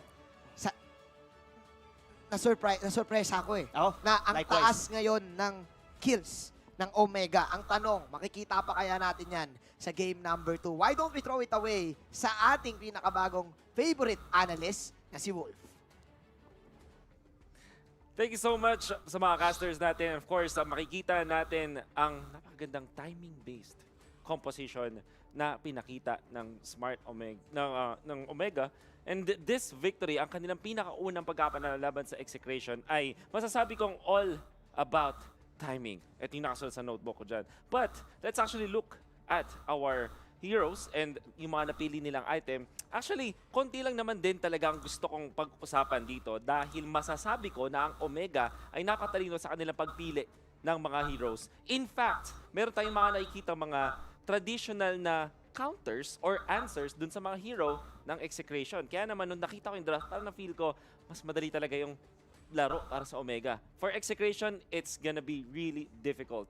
Well, I just wanna say na yung back siya ng Execration ay na-force dahil inuubusan din ng heroes para kay Chakno dahil yun ang pinaghandaan ng Omega. Yung Omega yata parang during their preparation, inisip nila, kailangan nating sagutin si Chakno. Tapos, syempre, para naman sa Nabawi side yan. ng Omega, ginawa nila, nag-last pick sila ng Akai. Napatalo lang Meron naman din sila. silang Selena na fourth pick na parang nagulat Nasaan din na ang si John Execration Michael kasi akala Agustin? nila farsa na yung Ano yung isa PPBL. pang maingay? And we can see now na nahirapan yung lineup ng Execration na greedy, lalong-lalo na melee-based sila. Puro sila melee dito. At least yung kanilang mga heroes like the Roger, as well as the Leomord, and then the Cho, di ba? Tapos, syempre, dahil may Akai dun sa kabila, tapos meron ka pang Farsa, dun na nga tuloy-tuloy na nagkaroon ng dominance ang Omega doon sa mga team fights. And actually, maybe we can look at the items. And you can see that in this particular game na nadurog talaga ng Omega ang side ng Execration. At kung titignan naman yung mga stats, talagang nalugi. Well, if you're looking at the damage, you cannot ask anymore mula sa side ng Execration. Kahit nga yung kills nila ay dalawa lang. Dahil yung Omega, yung kanilang lineup ay talagang natuluyan yung Execration. Hindi normal na sabihin natin na merong mga naka-outdraft na mga teams. Lalong-lalo na playoffs na ngayon. But in this specific game, yung Omega, sa game number 1, sagot na sagot nila yung composition ng Execration. Just like what I explained later. And honestly, pag tinignan natin yung mga highlights, konti lang yung makikita natin talagang banggaan or 5v5 clashes. Kasi ang Omega, ang gusto nilang gawin ay ang tinatawag natin ng timing-based lineups. Una, ang kailang unang-unang timing syempre is the laning stage. At yung laning security nandun na nga. At makikita natin sa side ng Omega, every time na kaya nilang humanap ng pagpita sa lineup ng Execration, ginagawa nila. Guys, unfortunately, hindi tayo pwedeng magbase sa mismong highlights para malaman kung gaano kaganda yung ginawa ng Omega sa game number 1. Dahil bonus na lang yan. What really is surprising dito sa ginawa ng Omega is inabuse nila yung mga strength ng kanilang lineup, which is number 1 timing. Sa laning stage, walang kayang pumersa sa Farsa ni Toshi.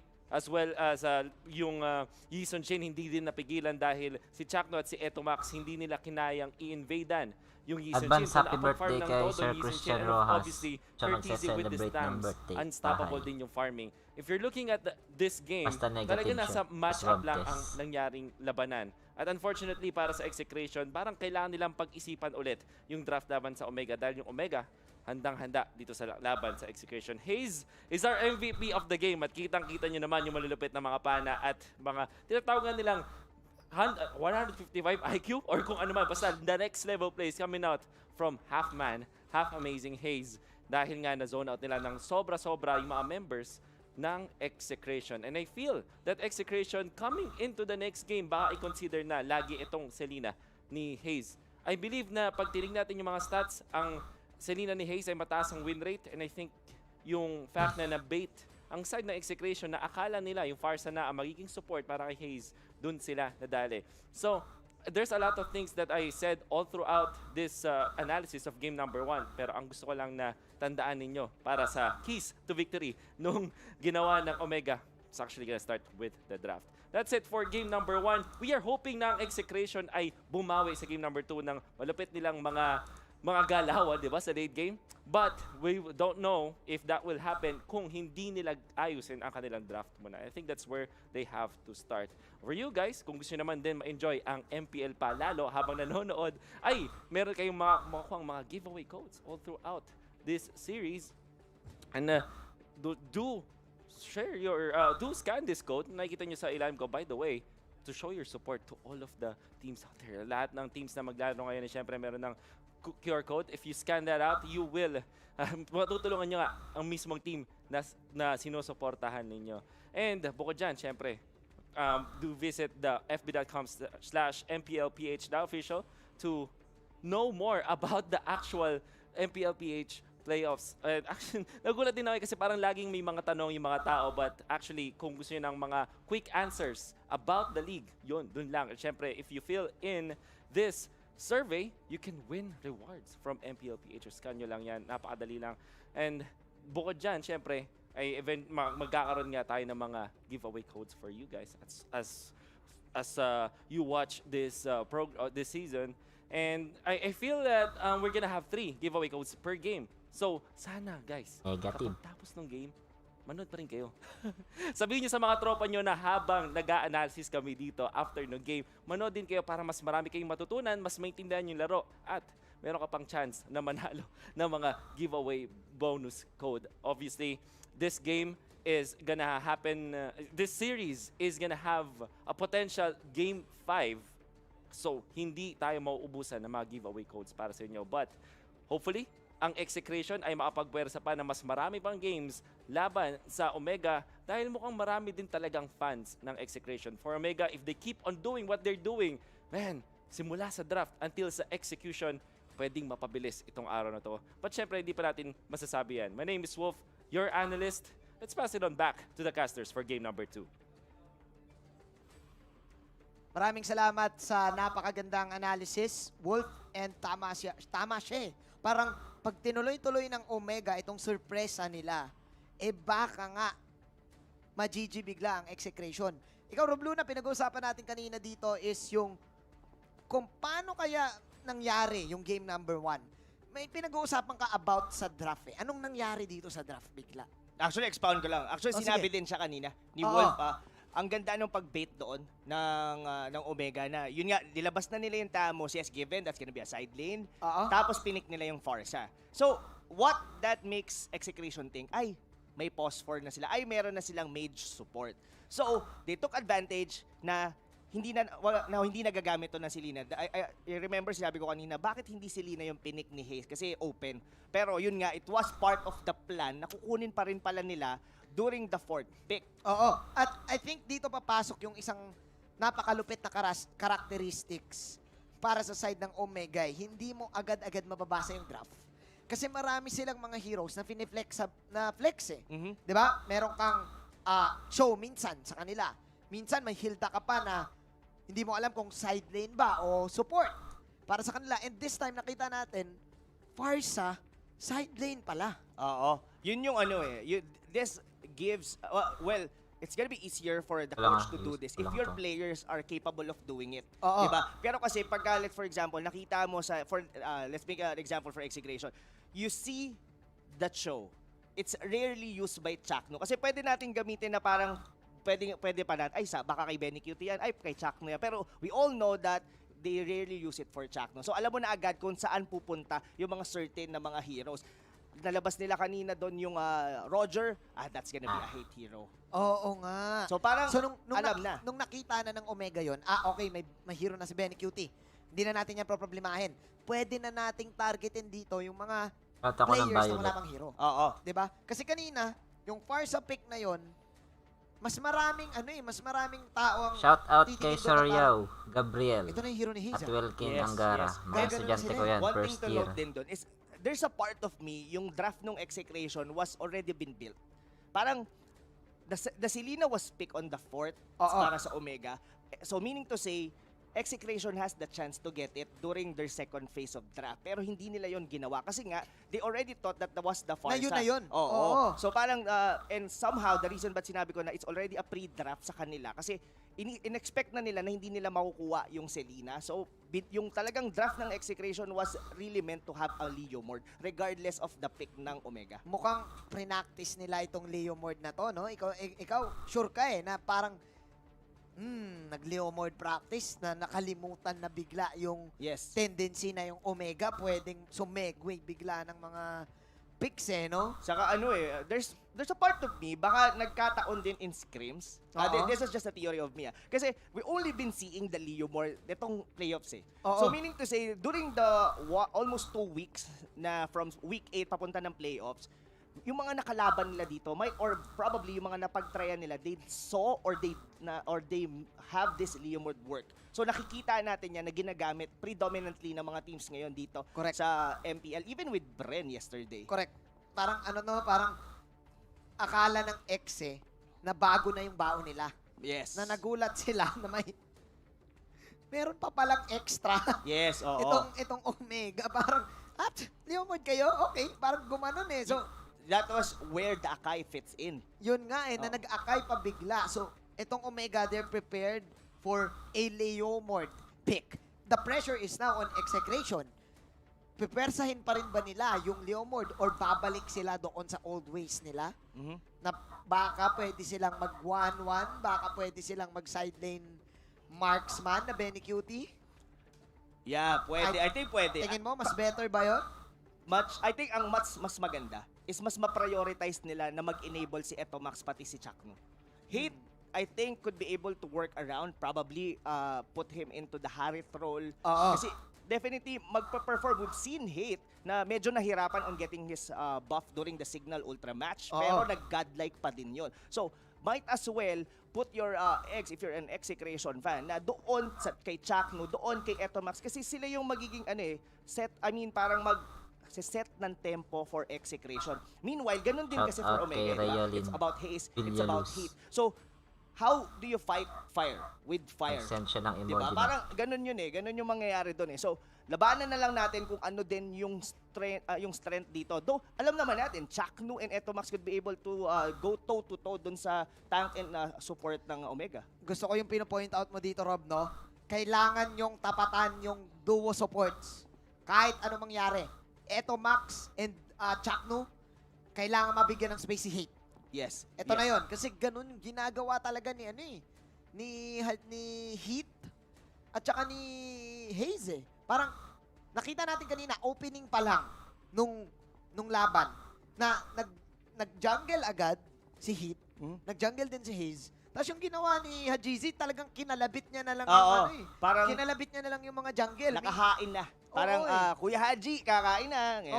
Parang ganun lang yung ginawa. Kasi Haji, ayoko niyan, gusto ko chocolate. Ganun. Parang may choice siya. Ano bang gusto ko? Orange or purple? Ganun.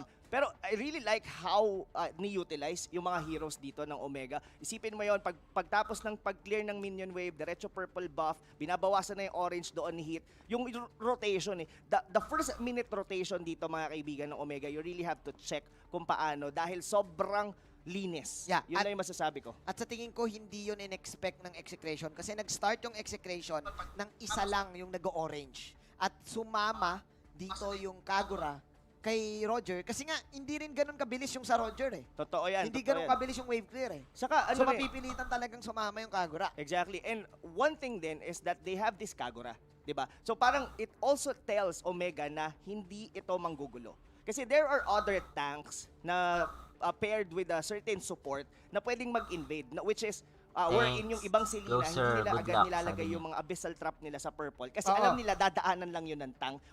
Dahil alam nila na hindi yun gagawin ng Execration, they already anticipated na hindi yung gagawin. That's how brave, or that's how Haze utilizes his hero na nabigay niya agad yung purple buff papunta kay Haji.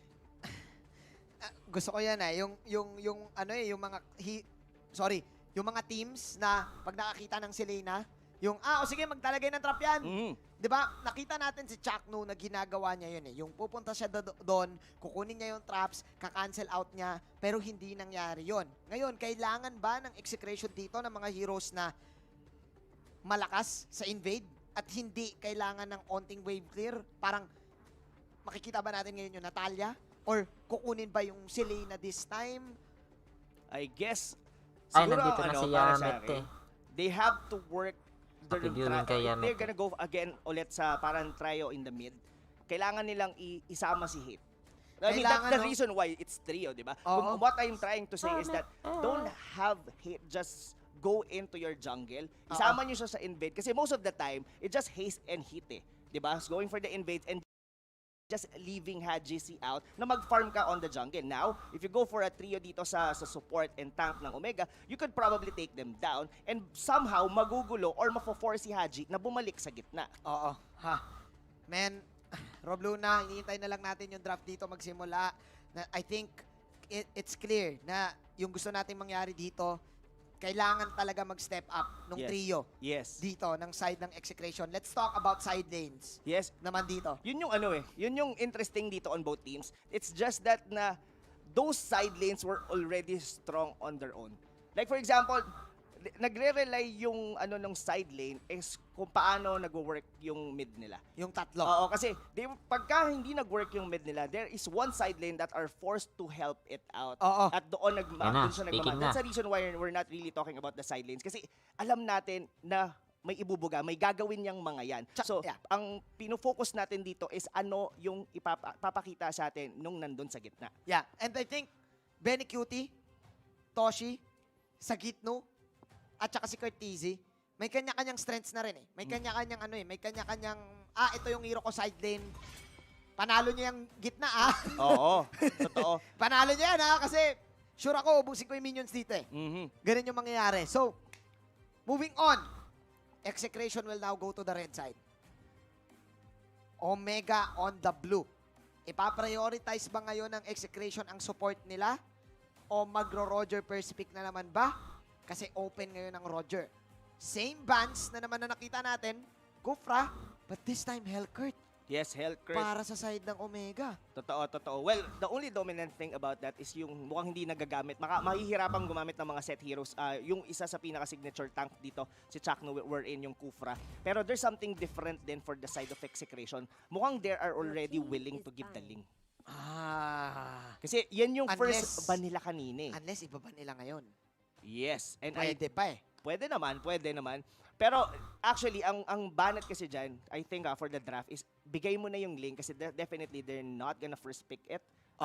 For me, tas kunin mo. Yes, probably kunin nila. Or if ever man, na pag kinuha nila yung link, maraming magiging open ngayon for Execration. Totoo. Kasi, for example, hindi nga link to.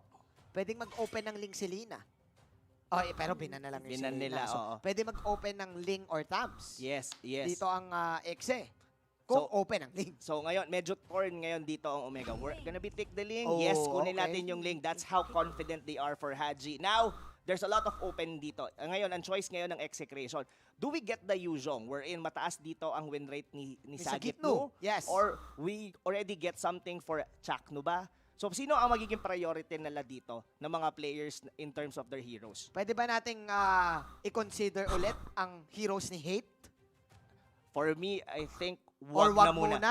Pwedeng maging situational siya. Wag naman yun sa dulo, yung hero ni Hate. They could probably pick it on the third pick, yes. Yeah, so pwede silang mag-support na dito or isa pang side lane. Yes. Which is much better. Much better, definitely. Yeah, support in a side lane or pwede rin dalawang side lane agad for you to be able to deny at least a hero dito from Omega. Siguro Tams?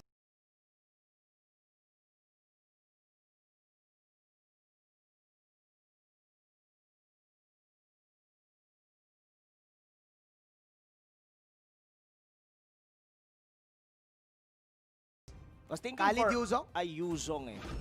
It's gonna be an Alice and the Yuzhong. Yeah. Okay. So definitely alam na natin kung sino mga gagamit niyan. That's a Sagitno and a Benny Cutie hero. So now,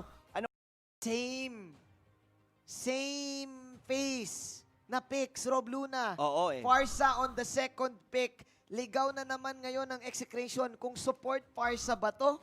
O side lane Farsa ba to? I think that's gonna be definitely a support already since ban naman na yung Selena. So there's no other heroes I can think of right now na pwedeng pumalit sa role ng isang Selena. Gonna go for a Popolin Kupa. That's not gonna work. Pero I think ngayon for the side of Execration dito, they were just thinking, kukunin ba natin na ang hero dito on Hate? We could pick the Lancelot, we could pick the Roger once again. Pero I guess the Lancelot makes more sense Ngayon. than a Roger Ngayon. right now. Oo. Sa tingin ko, kailangan na din. Oo, kasi if you will be having the Lancelot, level 4 pa lang this could actually work for them. But they actually took the Khalid. It's a Khalid support. Or rather a tank.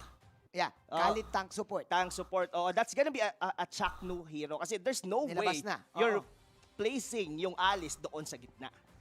Yep. So, Chakno, nilabas na yung kanyang hero. Ubos ngayon ang options. Oo. For sure dito ni Hit. Kasi mukhang ibaban na to ng side ng Omega. Mukhang tatanggalan nga dito. Tatanggalan Dito nila ng ng hero carry. dito si Hit. And Oo. most likely, Jawhead will be banned dito. I doubt an Akai would work for Omega sa game na to. To be honest, hindi siya ganun kakailangan. Hindi mo naman basta-basta mapipin down ng isang usual. We have the Black Dragon. Yeah. Gotcha. Tsaka Walang yung ano kape din, yan, Alice, sir. hindi Ako, mo rin Andy. agad mahuli. Totoo yan. Wala, makikita natin. Ngayon, sa side ng Execration, ano ang kanilang ibaban? Nagban na. Oo. Hindi lang nag-show. Nagkaroon lang ng graphic bug, yes. graphic bug. Pero, yes, I think we're gonna check it out in a while. Pero for sure, ang sinasabi natin dito is, pwedeng maban ang Jawhead. Pwede ring maban dito ang mga carries na natitira para sa side naman ng Execration. Kasi nga, wala pang Lancelot. Yung Roger ay open pa din. Hindi pa natin nakikita. Ang nagbaban na ngayon, I think, is the side of Omega. To be honest, I was thinking there are a lot of heroes na pwedeng gamitin dito. They could be able to use YSS nga honestly. YSS? For hate. I mean, ang daming option. That's what I mean. Pwedeng may Harit, pwede ring mag YSS. There's a lot of things. Even Roger fits Lancelot. So, I think hate has all the options. A lot of options dun sa carry role. So mas magkakaroon tayo dito ng emphasis sa supports. Yes. It's not about the carries na ngayon. Kasi anong mga supports na open? Okay, so yung Farsa, medyo nasa 70% na tayo na yun na yung support. Yeah. Ano ngayon na magiging hero ni Mr. Fundamental? Kasi yung Jawhead ay pwedeng i-ban. Pag na-ban ang Jawhead, wala na rin Kufra, anong matitira? Jawhead ban, Kufra is out. Still thinking, well, they could still use the Basha, to be honest. Since it's work as well with Alice and as well with Yuzhong. Pwede. Yung backshaw is perfect. Para sa Omega dito, kailangan iba ng Exe. Yes, and I think ibaban din talaga nila yun. And I definitely know that Execration knows that and that's gonna be part of their ban. So if in case na mawala yung Jawhead and as well with Basha, so Hit will be placed on an awkward position in terms of the tank. So unless they are willing to do the usual na ginagawa nila during regular season, which is Hilda. Oo. Pero if they're gonna go for the Hilda, their support is Farsa. I guess it might work. Pero Hilda Farsa? Medyo parang awkward siya. Kasi pero, pagka pero maganda kasi... agresibo nun Hilda Farsa. Oo, pero at the same time, squishy ang Farsa for that. The only time you would go for a Hilda is that pag ang support mo medyo yung matatapang din like Valir. Or even Loyi nga. Loyi, pwede rin. So, ibig sabihin dito, ang possible bans ng Exe ay targeting Hit. Yes. So, pwedeng mawala na yung backshaw, which is best option para sa side ng Omega, at pwede rin mawala na rin yung Jawhead. So, 50-50 kung i-Hilda mo. Yes. So, makikita ba natin yung Atlas ulit? Masyadong Parang masyadong pilit. lugi May part sa akin na pag nag-Atlas hits, medyo pilit na Oo, kasi ang hirap mag-Atlas kapag kalaban mo ay Yuzhong. At saka Khalid. Ito na yung isang maingay. Parang ang hirap humuli ng shout out kay John Michael Agustin. Siguro at least maximum of 2 na. Kasi ikaw pa yung mamamatay. Yes, ikaw pa yung mamamatay doon. Ang number 99 Cupra ng Aurora. Even Tigreal could be an option if they want to. Kaso nga lang, medyo mas magiging mabagal dito ang Omega if they chose that path. To be honest, I'm thinking for a certain fighter pa na pwede na mag-tank for them. Inisip ko nga kanina is Popol and Kupa. Pwede ang Popol and Kupa for as a tank. Oo Kaso, kung ganun yung magiging tank nila, kasi Ling sila eh. They have a Ling eh. Whenever you want to have a Ling, you want to have someone na nandun agad. Kumbaga meron ka ng parang meat shield. Before you actually go in, you don't want to be a Ling na ikaw ang mauuna. Then mapo-force ka mag-Tempest of Blade nang hindi kailangan. Ang gusto mo yung mga heroes na merong setup. Yeah. Or kahit hindi setup yung kahit nandun lang, para pwede ka mamulis. Yes. Yeah, I like it. I like your point. Ang curious ako dito, makakita ba tayo ng side lane carries? Kasi ang 1-1 ay open. Ang Claude ay open din. For sure, hindi na gagawin yun ng Execrations kasi we already May side know lane their sila side eh. lane. Oo eh. So for the side naman dito ng Omega, we might actually see may possibility. Possibility for a 1-1 but yeah, actually pwede. Kasi nasa kanila yung far side. So meaning to say they could be able to hold it hanggang late game. Hanggang late game dahil sa Feather Airstrike. Di ba kaya nilang patagalin yung laban dahil walang minion wave. At saka, knowing na meron ka mga makukunat dito sa side ng Execration, like yung Yuzong, yung Khalid, the best ang 1-1 sa mga ganong pang shred. Totoo. Sa mga heroes. Kahit mag-dragon yung Yuzong, habulin ng 1-1 eh. Oo, totoo yan. Kapag nag-ulti. So, malayong tira, Ako baka nakanta. nga makita natin ang 1-1 dito para sa side. Who knows? Toshi is a former marksman eh. Kinakilala natin yan eh nung unang pasok niya sa Omega eh na carry main, Claude main. Nagpaturo pa nga sa atin mag-carry. Totoo naman. Tropa natin si tropa natin si Toshi. By the way, mahirap ang far sa game ng Omega dito ah. Kasi may Raging Sunstorm. Yeah. 'Di ba? Whenever pagka nag-Feather Airstrike ka kasi you're just into one position. There's a lot of things to cancel you. Meron ditong yun nga like what I said, Raging Sandstorm, Black Dragon. Ang daming pwedeng pumasok sa iyo. This actually happened on the match. I guess that was from NXP yesterday na pinapasok yung YSS na ni H2O. This is almost the same thing na pwedeng mangyari dito for Omega. Yung parang parang meron silang frontline. Yun nga lang, yung hindi nila maprotektahan na yung likod nila. Wherein yun ang plano na Execration is pasukin ang backlanes ng Omega. Hindi ka kagad makakakuha ng magandang ulti eh. Yes. No, kasi may Farsa pa na pwedeng mag-flowing blood sa'yo. Ay, Farsa, sorry. May Alice. May Alice pa na pwedeng mag-flowing blood sa'yo. So, again, it's going to be hard. Pero ako meron akong pakiramdam pa rin. Ano yan? Na side lane Farsa eh. Parang gustong i-push pa talaga eh. Kasi hindi to yung first time na nakita ko yung Omega ginamit yan eh. Pero, but, if you gonna go for a side lane anong Farsa, ipapalit mo dun sa Selena? Oo, anong kasi ipapalit? naban na eh. Oo, yun ang mahirap, to be honest. Mahirap nga eh, unless, hindi pwede ang Natalia eh. Hindi rin pwede Valir. Hindi rin, masyado nang maging mabagal, oo. Chang'o, ay open pa. Well, masyado nang greedy. That's too greedy if you're gonna get the Farsa and as well with the Chang'o. Yes, meron kang mga long range na mage damage, pero gaya ng sabi natin, this is Execration going into your back. Gera yun eh. Oo, so parang mau-awkward ka lagi and parang ang setup mo dyan, magiging reactive ka. Kasi ayaw mong mag-ulti dahil alam mo na mayroong pupunta sa'yo. So you want muna na makita yung mga skills ng Execration before you actually initiate. Yeah. And that's already a disadvantage. Makikita natin siguro sa draft. Actually, mga heroes na nakita natin dito na interesting sa MPL, no? Blacklist International, meron pa silang Digi. Oo, yung cheese strat na ginawa nila. Digi, oo. Digi and Popalin Kupa. Gusto ko makakita pa ng mga ganong klase ng mga type of... Hindi malayo na pwede natin makita sa Omega yun eh. Ay, oo. Kasi kanina, double mage. Diba? So ngayon, malay mo naman, pwede na nga silang mag 1-1, pwede nga sila mag-popol. So yeah, interesting. Pero ang Execration actually, pwede rin nilang baguhin itong itong setup nila ng last two. Totoo.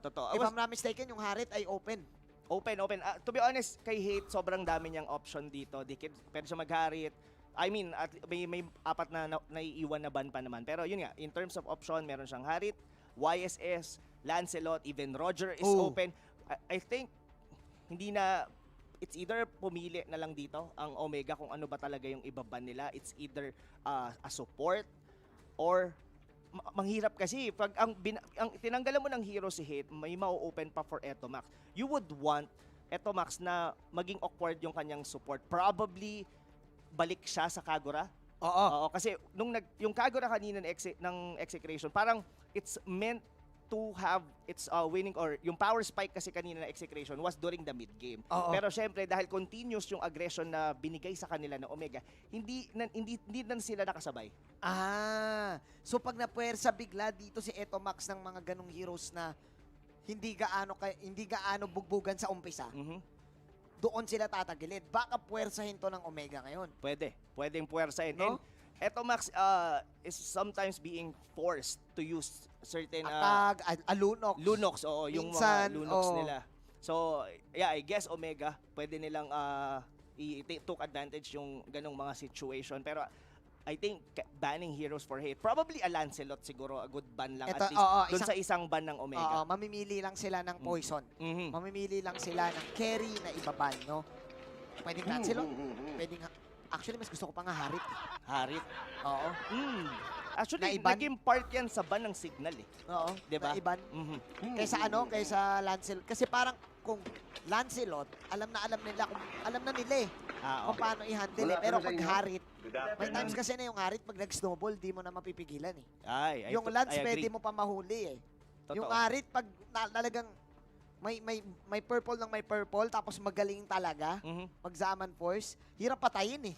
Kasi yung Lance, may dodge lang. Yes. Yung Harit, may dash, at may shield. Totoo. But that only works if you get your buff. Pero since alam natin dito how Omega plays, they are one of the teams na laging innate na sa team composition nila na gusto nilang mang-invade. Gusto nila na makita kung anong ginagawa ng kalaban doon sa buff. Never gonna happen. Yes, never gonna happen. Never gonna happen. Ang daming possibilities nitong draft na to. Ang daming pwede mangyari. Last 2 picks ang natitira. Why don't we throw it away sa ating mga panelists kung ano pa ba sa tingin nila ang mga pwede mangyari? Leo, ano sa tingin nyo? And we shall catch it. Thank you so much.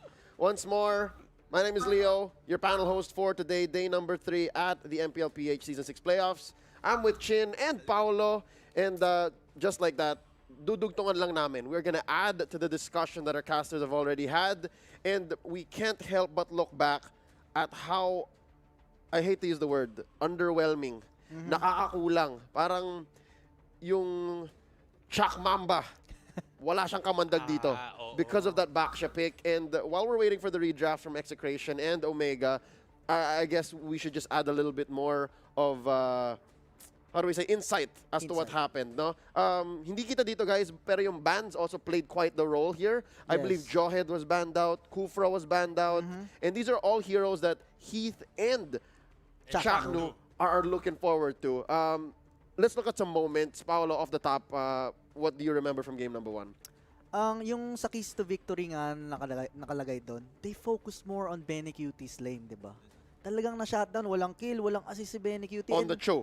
On the show. And again, Hate did not step up. Kaya hindi sila nanalo. 0-1-0 si Hate. No, couldn't do anything. 0x, yeah. Yes, si Chuck Mamba naman, he has a Baxia, a hero that cannot make plays. You're using Baxia to control the map and open up the map. It's not a hero to make a play, right?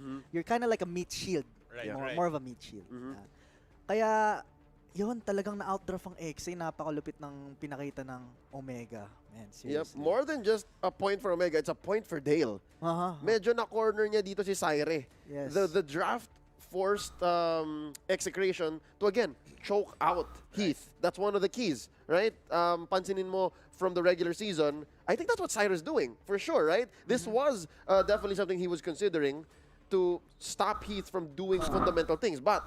May naalala lang ako. Binan ng Exe yung Freya, but the Freya did not... Last ban. Yes, the Freya did not do good on the Signal series. Exe versus Signal, sorry.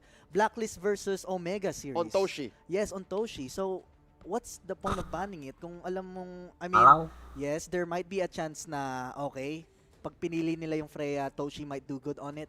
But considering na it did not do well against Blacklist, you know, they could have banned Akai or who was the other open one? Hilda instead. To force out either. Oh, yes, to force out either. Ito pala, looking at the post-match data, kasi I remember Happy Omega viewing already kay made Love a fatal Joy mistake. Briones. Like in the playoffs, I Black think that would daw. be a fatal mistake. Nagkaroon na sila ng miscom dun sa sa invade nila, in which case they lost Kurt TZ. On the Tams. So ang nangyari ngayon, yung funnel ngayon ng Execration had the freedom to farm. At actually nakita ko there was actually footage of the Roger being able to move around the jungle very, very freely. Pero kung titignan mo dito sa post-match data, ang damage ng Execration mostly is coming from the backsha pa. Yeah, he had the most damage. Kung makikita natin, the least damage pa is coming from our Roger here. Where was Hate? Wow. Where was Hate? Dito pa lang sa post-match data, parang, oh my God. Yeah. OMG. You know what? OMG, That's a good wala. question. Yeah. Kasi nga sabi ng Black Eyed Peas, di ba, where is the love? Yeah. Ang tanong ko, where is the hate? Kasi, so yun nga, parang, we already saw that mistake eh. 4 sila nag-invade, pero biglang nag-second thoughts pa sila. Hindi, kung magko-commit na kayo ng ganun, you go for it na. Nandun na kayo, 4 na out of 5 players ang nag-commit to that strategy. Biglang, wag na lang. Tapos naiwan pa nila si Kurt TZ, which is very crucial to this lineup. And then yung Execration, they could have capitalized on that mistake. Early game. The early game mistake that Omega did with leaving Kurt TC behind sa purple buff. Okay? So yeah, now that you pointed out, Hate, yung Roger niya, low damage nga. Ngayon ko lang nahalata yun. Hindi ko nakita yung post-game stats I think after. it all went by so fast. Again, Yeah. 13 minutes. To be fair, you're starting to wonder if this is Hate's record, right? 0-0, very low damage output. Pero tinaman man yung buffs claimed, he was getting something. Right. Yeah. So, I'm wondering now, where is the Hate? Kasi ang dami nangyari sa mapa for sure. It's just hard to just watch where Hate is. I'm sure our solo analyst and our casters from either broadcast pointed it out. But looking at the number, it's just so difficult to explain. No? Paolo? But ito nga yung sinasabi natin kanina, 'di ba? Yung exit team fight talaga. Pero parang walang team fight na nangyari, no? Walang masyadong team fight. It's all like trading, getting objectives for Omega. Tas pinaikot-ikot lang ng Omega yung Execration sa buong mapa. And they just got towers one by one, objectives one by one until na-suffocate na sila and they ended up winning the game. Literally all of them. Right. Yeah. 9 plus the base. That's why it's 10, guys. 9 plus 1 kaya base. That's crazy. I could have sworn that Execration had something in there. Their draft looked good. Their draft looked okay. But, Paolo, your thoughts? At first, actually, yung Omega, yung far sa offlane, medyo question namin ni Chin kanina. Kasi sayang. There's so much coverage on Toshi there. Why would you relegate it to the side lane? But to, make up for that, yung making abilities ni Hayes with the Selena, It opens up that opened up so- so much. How many Abyssal Arrows did he hit? Okay? Tas si Haji, he's always there for the follow-up. Si Tamos naman yung aggressiveness niya, yung si Curtiz nga kanina. Super good. Yung mga Hurricane Dance ni Akai, super well played. Yeah. Yung counter argument dito for Execration, which made me think this was an okay draft, or at least a draft that was closer to 50-50, is because, sure, you have the Abyssal Arrows, and yes, you have the wards, the traps. Eto Max is 100% win rate on that Kagura. So I'm guessing the bush check with the umbrella could at least help out, but I guess it just wasn't enough. Meron ng bawas yung 100%. Also, fun fact, Kagura is supposed to counter the Farsa. But there's a lot of vision game with the Selena. And the Baksha too. And the Baxia is supposed to counter the Farsa as well. Diba? Yes, because when she turns into a bird or wind, whatever you wanna say, you can actually cancel the bird form para maging human form siya ulit. Yeah. That's why Baxia is so good yung movement speed niya. I guess. But guys, papasok ulit tayo sa draft. I do believe the game is about to begin once more. Throwing it back to our casters, it's Execration versus Omega in the semifinals, game number 2. Maraming salamat, panelists, and syempre maraming salamat din sa mga observations nila about that. Now we're going back into the game. Game 1, na-explain nila dito na halos parehas din eh. Parang nabigla talaga eh. Oo. Yung yung nagkagulatan. Nagkagulatan eh. Yung Execration. Ngayon, papasok tayo ulit sa ating fourth pick. Hindi pa natin to alam, Rob Luna, pero mataas ang hula natin na Jawhead ban, Baksha pick, or Baksha ban. Yes. Magkakaubusan ng mga tanks. Magkakaubasan talaga. And na-realize din naman nila kung ano yung strength dito ng Omegas. More specifically, nakita rin natin yun on game number 1. The Akai did a lot for the side of Omega. Not only the Akai, even yung Haze Selena. Well, it's time and time again. That's the reason it's part of the ban ng Execration ngayon. Talagang nagpapanalo. Haze Selena, all throughout, even on the regular season, talagang nagpe-perform yan. Wag mo na ibigay. Wag mo na. Wag Definitely. mo na ibigay, no? Parang ang interesting, no? Kasi si Haze nandyan pa din, na nagsisilina. Tapos yung dati niyang kalaban din, na si Few, maiba lang, no? Umabot lang tayo sa ibang players, no? Ay, ganun din, nagsisilina din. So parang yung mga old-timers dito sa MPL, talagang malakas pa rin. Meron pa din. Kahit season 6 na. Exactly. And not only that, yung Selena rin kasi talaga, ito yung masasabi ko na isa sa mga hero na playmaker. 'Di ba? Parang ano siya if the Selena works on the early game, there's a lot higher chance, talaga literally more than like 80 to 90% na talagang pwede kayong manalo. Kasi from the snowball na naibibigay ng Selena, bukod sa magkaka-space na yung mga kakampi mo, you could be able to scale into damage as well. Pero, syempre, going back naman, if ever na hindi naman mag-work yung Selena nyo, pwede pa rin siyang mag-utilize or maging utility, provide vision through the traps, or probably on the late game, yung term natin, makahula, or makatama ka ng specific hero, syempre, na importante dun sa kabila at walang purify, you could be able to jump on it and kill it at the same time. Bagay talaga sa mga playmaker, heroes, itong Selena na to, kung ikaw ay mahilig sa mga, o tara, kill! O tara, first blood! Yung yung ayaw ng mga nagpa-farm lang basta-basta. Yung talagang gusto nila yung talagang na-utilize nila yung buong mapa. And this is how Omega really plays it. Hindi sila yung tipo ng team na parang, tara, hintay muna tayo ng labas ng turtle. Or tara, hintay muna tayo na mag-level 4 si ganito. They already know, one of their, mostly pala, ng kanilang mga winning condition is their early game. Early game talaga. Early game. Isa yan sa mga early game. If I'm not mistaken, one time lang naglaban ang Execration at ang Omega. And yung Omega ay nakascore pa dito ng 2-1. So right now, it's 3-1.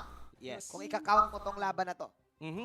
So, uulit lang yung ating draft dito. Makikita natin balance, Uranus. Wala na palang Hellcurt. Wala na rin yung Esmeralda pala dito. So talagang supports ang iniintay natin. Here we go, the Alice and the Yuzong. For sure, ito na yung mga hero sa side lane. Dito papasok yung sinasabi mo, no? Alam mo na kung sino yung gagamit agad. Yun yung yun lang siguro yung difference in between the teams. Kasi sa Omega, they have this choice pa na paiba-ibahin. Though, their mid lane, definitely, gonna be Haji all the way. Pero dito kasi sa Execration, their side lane is gonna be Benny and Sagit to whatever. Pero it's look like Roger nagbago ang napili dito ng Execration. So, meaning to say, they already secured the Roger. Kumbaga, kanina pinag-usapan natin, they might hold it for up until that situational pick, yung 4th and 5th nila na slot. Pero, ayaw na nilang i-risk yun. So, hindi pala kalit. And we are back. Hindi pala kalit, guys. Nagkaroon lang kasi ng tech difficulties yung mga players natin. So, pumayag naman ng ating mga league ops. No? Kasi ano naman yan pag may mali, double check ng league ops kung viable, then go. No, baka kasi marami nagtataka na bakit Roger? Kanina Khalid. Oo, Khalid. So, we got information na nagkaroon ng onting bug dito, yung pag-pick ng Khalid kanina. And hindi sinasadya. Hindi talaga sadya, no? Ng Exe. Kaya ngayon, napasab. Roger talaga yung totoo nilang pick. So, nagbago lahat. Yung usapan natin ngayon dito, Rob Luna, kanina ng mga tanks, wala na. Baksha and Akai, yun lang yung binan. Pero open pa yung Johead. Yes, so clearly, Execration is a banning hits hero. Siya yung sinashutdown nila dito. Meanwhile, yung pinag-usapan natin kanina, yung mga matatapang na pwedeng gamitin ni Tomato Gaming. Pino-force talaga siguro siya dito na magkagura. Lunox. Game to sa series. Might be or ninakawan. Angela. Alright. This is kinda slow for the side of Execration. Parang wala na ring pakialam actually si Mr. Worldwide nung pinik yung Angela. Pansin mo, parang nung na-pick nila yung Johead at saka Lunox, umapir na lang si Mr. Worldwide, hindi niya natinignan. Yes. Yung Angela pick. At ganoon siya ka-confident dahil sinabi mo nga this is kinda slow para sa side ng Execration. Definitely. This is very slow. I mean, there are two ways you're gonna use your glorious pathway. It's offensive and defensive. And most of the time, this gonna go for a defensive. Kasi there's no way na mag-i-invade dito, or rather, yung draft dito ng Omega Execration. ako, Kasi Omega. this is gonna be somehow a farming game. Yes, tingin ko they could be able to hold the side lane, but their mid lane, given si Tomato Gaming. Oo, talagang magsisecure ng buff to si Hate. Then as well, babantayan dito siya ng Angela. The only thing na pwede mangyari dito is that ilipat probably yung Angela, hindi nila agay-agad ilagay doon sa gitna. Kasi sobrang magiging reactive nilang dalawa dito ni Chaknu, pati ni Eto Max. So maano na naman, mawawala na naman yung sinasabi mo na tapatan. Yes. Yung pagiging aggressive dito ni Haze at saka ni Heat. Oo, at definitely ganun ang gagawin nila dito. They do have the Farsa, they do have the Jawhead. Sila ang manggugulo dito para kay Hate. Let's see, dahil game number 2 ay paparating na nga. Angela, composition, defense is the name of the game. Para sa side ngayon ng Execration, ang taas ng kanilang sustain dito, Robluna. Healing galing, kunat, toggle ng Blood Odd, at kung ano-ano pa. Parang puro sustain heroes eh. Oo, sustain talaga. The only thing about Execration, they don't have this specific na burst damage. Oo, compare dito sa side ng Omega. Lunox. Easy dito, he has the execute, he could be able to deal damage doon sa kalane niya mismo. Even kalaban mo dyan is Yuzhong, kayang-kaya patayin yan. Gusto ko yung pino-point out mo dito, no? I think you're trying to say na hindi agad makakapatay ang Execration kasi halos lahat ng damage output nila rip. Hindi yung bulaga. Hindi ganun eh, parang mabagal na bulaga. Mabagal na ganun bulaga. Eh. No. Gusto ko yan. Kidding aside eh, kasi DPS damage eh. Hindi siya yung isang suntok agad eh, no? So, mostly baka kay Hate yon. Pero yung mga ganong burst, nasa side ng Omega. Tingnan natin dahil si Kurt Easy ay nahuli dito ng Puppets on a String. Here comes the law of punishment na meron ang hero ni Chaknu and yun yung Reap. Pwede ka naman mag-burst sa early level. Pwede. Well, at least, nire-recognize yun, Hirap ha? talaga pag Execration, may good Lunox. rotation coming from them. Kasi, literally, nalulugi yung dalawang side lane nila dito. Sa top lane, si Toshi, siya yung dominant doon. Even Courtesy, yes, namatay siya doon. He was about to kill. Ang ganda lang ng pagkakabait doon ni Sagit, no? Ang ganda nga talaga. So, medyo in-underestimate ni Courtesy dito yung galaw ng Execration doon sa baba. Pero syempre, guys, since kayo ay nanonood, mag-log in lang kayo sa October 27 to November 13, mag-participate kayo sa Tricksters Village event natin at makakuha kayo ng mga Halloween candies sa Treasure Spin. Kada spin ay nagkakos ng 4 na candies lang. And you can get up to 7 each day ng habang kino-complete nyo yung mga task. So ano pang hinihintay nyo? Go na! Dahil mukhang nagka-go na nga sila dito sa bandang gitna. Si Heat ang namatay but it's now a 2-2 para sa laban natin. It's gonna be a 2-2. I guess, Execration, they're really doing well sa mga ikot nila dito para sa Omega. But still, side lane of Omega dito, I think sila pa din yung mas superior. Speaking of side lane, mukhang ang taas ng kalamangan ngayon ni Toshi.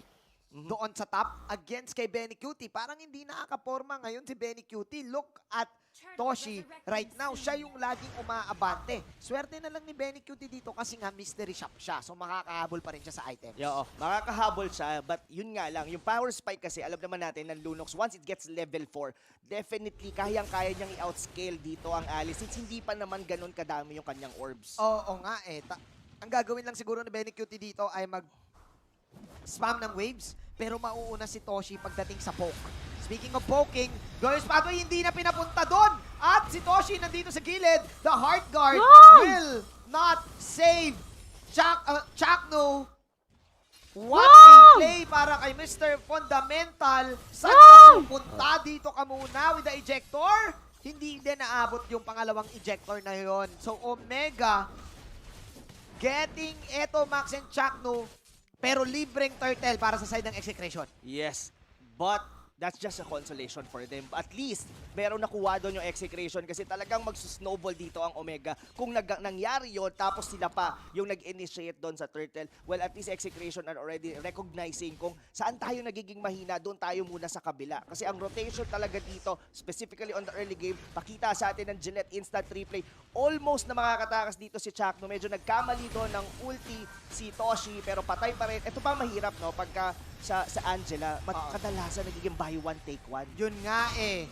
Buy one, take one. Tignan natin kung sulit nga ba yan dahil si Benny Cutie ay unang magagalawan. Ang ganda dito ng kanyang ultimate para mabuhay pa siya. Pero yung Chaos Balls ay tatama na sa kanya. Habang si Hate dito nag-buy one, take one na din. Sa kanyang Angela nakakampi. At si Hate ay mukhang magbaback na lang din. Execration will actually get kills. Pero may ejector na gagawin dito si Hate. And si Hate ay makakakita ng isang bonus kill. So sabi ni Hit, teka lang Hit, bigyan kita ng extra kill. Oo, ang ganda. Ang ganda na naging movements doon ni Hate. I mean, yung pagkaka-ejector sa kanya, medyo napaganda pa. Kasi nakuha niya pa doon si Hate, which is lumaban pa doon sa may bush. Pero this is gonna be it. Hate really needs to work his way dito papunta ng mid-game dahil para makahabol yung kanilang side lane. At napakagandang opening na to para kay Hate. 2-0-1, ang ganda ng naka-killing spree, ang ganda ng farm, level 9. It seems like ito na yung pagbawi niya sa nakaraang game. Speaking of pagbawi, mukhang babawiin nila ngayon si Toshi. Puppets on a stick, tama dito kay Kurt TZ. At mukhang walang makuha ang Exe. Again, walang burst damage. At dito na ang back up! Hajizi! Mula sa malayo, mula Batanes hanggang Hulo, inikot ang buong mapa para umabot dito sa baba. Nakakuha sila ng 2. Yon. It's good anticipation coming from Haji. Na akala ko, ang gagawin niya na kagad kasi ang una niya lang nakita doon was Chakno. Pero alam niya rin na nandun din yung Angela and this gonna be the second turtle. Execration ulit ang mag-i-initiate. Pero tignan natin buhay ngayon si GZ para dito sa turtle take. Nandito rin si Heat, inaabangan. Execration, actually. Libreng turtle. Nasa harap ng Omega, hindi nila kinontes. Yes, looks like Hate dito. Ito na yata yung hinahanap natin dito na step up game para sa kanya and it's really working well para sa side ng Execration. Though, yung kalamangan in terms of the network and nandun pa rin sa Omega, this is all because yung early game advantage nila. Now, Execration, they're dancing on the tune dito ng Omega pero sumasabay sila. Sumasabay na no? Kumbaga, kung kumanan yung paa, kumakaliwa ka naman ngayon. Yes. At ngayon, nakita na natin dito yung Wind Talker ni Hate. So nauna siya dito kay Hajizi. Ang tanong, paano niya to ma-activate? Robluna. Actually, he's 1 level ahead of Hajizi. Meron pa siyang mga turtle buffs. Ngayon, ayan DHS, kakabuo pa lang ni Hajizi dito. It's time for Execration to unleash the Hate. Yes. Unleashing the Hate nga talaga dito, Manjin. Kasi ang maganda pa dito sa laban na to, wala pang tore na nababasag. Either of the two. Yes, Omega, sabi natin dito, one of their winning condition, or rather power spike, is the early game. Kaso hindi nila yun na-utilize, na-maximize. Dahil sinabayan sila dito ng Execration. So baka nga umabot pa tayo doon sa late game na gustong gawin lagi ng side ng Execration. Speaking of basag, hindi nga nila nabasag bigla si Chakno dito. So kahit papano, nagkaka-items ang Execration, sumasabay na din. Sumasabay talaga. Saka malalaman mo na medyo nalugi talaga dito ang Omega. Kasi courtesy dito, yes, he has this execute, pero hindi niya magamit. Hindi talaga, pero si Heat ay nandito na para mag-back up. Si Hate, tumatakbo, Heat and Hate, magka-ride, pero napakagandang unstoppable force. Killing spree na pala sa kabilang kanto. Dito si Hajizi. Habang si Chakno ay hindi na nag-survive. Yung turtle ngayon na pangatlo ay mag-up na. Benny Cutie, sa spam niya lang yung kanyang ultimate para maubos dito ang minion. So failed attempt para kay Heat. Pero si Hate, may libreng kill na naman. May libreng kill. Looks like Hate talaga dito. Sabi nga natin kanina, parang diesel. Nag-iinit na talaga ang karburador dito ng lobo na to, Manjin. And this is what we want to see for Execration. Yes, malakas tayo sa late game, pero sumusuntok din tayo sa umpisa at sa mid game. Kumbaga sa bida, nagpapabugbog muna sa umpisa. Robluna, ayan ang kasabihan dito ng mga Pilipino.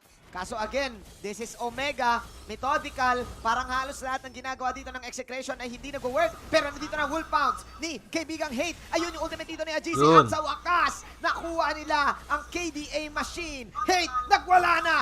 Sumigaw. Wow! Hate with a double kill. Wow, this is very spectacular. Ang ganda ng pinapakita dito ni Hit. Kung mapapansin mo, talagang yung pang-hold, even with Chakno doon, inabangan niya yung Order of Brilliance. Pero Hit Happy dito might viewing want kay to have Sarah an de Vera. ejector sa isang miyembro ng Execration. Nahirapan dito ang Naman Omega na nagsusubscribe. mahuli nila yung early game kagaya ng sinabi mo, Rob, and mukhang online na. Galit na si Hate. Yes, galit na galit. And not only that, naiwan na rin nila si Benny Cutie. Yes, nandito si Hate, pero wag nating kakalimutan that Benny Cutie is one pseudo carry din para sa side ng Execration. And Sagit no, just to rub it in. Nag-iisang Benny Cutie. Siya na nga lang ata ang cutie. Oo. Dito sa MPL na pwede pang maging problema ng side ng Omega. Kung napakalaki ng problema ni Hate, paano pa si Benny Cutie mamaya? Meron napakagandang ejector dito para kay Chakno. Here comes Chakno, pero pulado agad si Chakno hanggat sa'yo na wala. Pero eto na naman si Hate. Kumalmot ng Berserker Barrage. Habang si Benny Cutie ay nagla-live seal doon. Nilabas ni sa gitno ang Dragon at mukhang wala nang patutunguhan yan. Bukod kay Hajisi na nagpa-farm lang dito sa bandang taas. Execration once again. Getting another team fight. Yes, getting another team fight. But Omega still, sabihin na natin dito that Execration are winning left to right, pero yung gold natin dito, sumasabay pa rin naman for the side of Omega. Kasi kahit papano nakakapitas pa rin yung Omega at mukhang sila yung nagdidikta lagi ng tempo. Yes. Kung kailan magsa-start ang laban. At ang ginagawa dito ng Exe, nagre-react lang. Nagre-react. So, the question is, how does Omega utilize? Yes, working pa rin naman dito si Haji. Look at his KDA, 4-1-4. Most of the time, nandun pa rin siya sa mga team fight. Kaso nga lang, medyo nadadrag down sila dito ng mga side lane nila ngayon. Oo. Meanwhile of side lane, mula sa gilid, dito si Heat with the ejector. Benny Cutie nag-pop ng kanyang tagal ng kanyang ultimate. First kill going blood, wala siyang mahuhuli. Yung Lord natin ay buhay na. Nagsiset up yung dalawang team. 11-10. Nagalit yung Lord. Sabi ni Lord, uy, magulo kayo ah.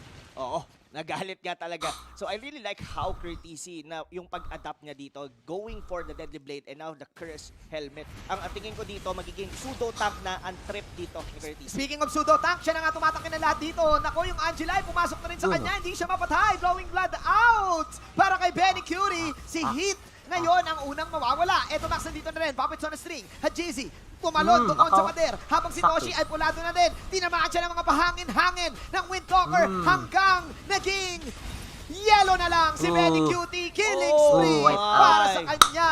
Ubos ang team ng Omega. They can finish it. Execration. Tatapusin pa nila yung laban. Mukhang kaya to. Kaya It's only Hit. Ang tagal pa ng susunod na hero. Mr. Fundamental, nandito. Tatapusin ba? Hindi kaya ni Heat. Execration will tie this series 1-1. Wow, Execration! From the first game na sobrang down, binaliktad nila, they returned the favor ngayon sa Omega and clearly, Manjin, wala tayong magiging 3-0 sa araw na to dahil ang Execration, Exe-shot, they do have a shot in this series. They're not throwing away their shot. Ganon na ganon nga at nakita mo si Sagitno nung pagkatayo niya. Nung sinasabi niyong 3-0, hindi pwede. Sa amin yan. Napaka-intense ang laban na to kasi one-sided yung game number 1. Ngayon itong game number 2, hindi malayo eh. All out Execration. Nung hindi naging effective yung sinasabi mong Omega strategy ng early game, bumuhos bigla ang Exe. Bumuhos bigla ang Exe. Not only that, kakaibang hit yung nakita natin sa laban na yun. Hindi yun yung hit na nakita natin during the first game na medyo nagiging reactive. Now, siya yung nag-set ng tempo. Though Chakno, isa rin siya sa pinaka naging rason kung bakit tumapang at yung early game dito ng Execration ay naging maganda. Uminit na si Hate at uminit na yung dalawang teams. Actually, may magpapainit pa dahil mainit din ang ating analysis na hatid sa atin ni Kaibigang Wolf. Thank you so much, Manjin, and syempre sa mga casters din natin all throughout the Tagalog broadcast and the English broadcast. My name is Wolf, your analyst, and what a game number 1 mula sa Omega and Execration bumawi ng game number 2. Sinabi ng mga casters natin na parang diesel engine down na nag-init. And you can really feel that happening in game number 2.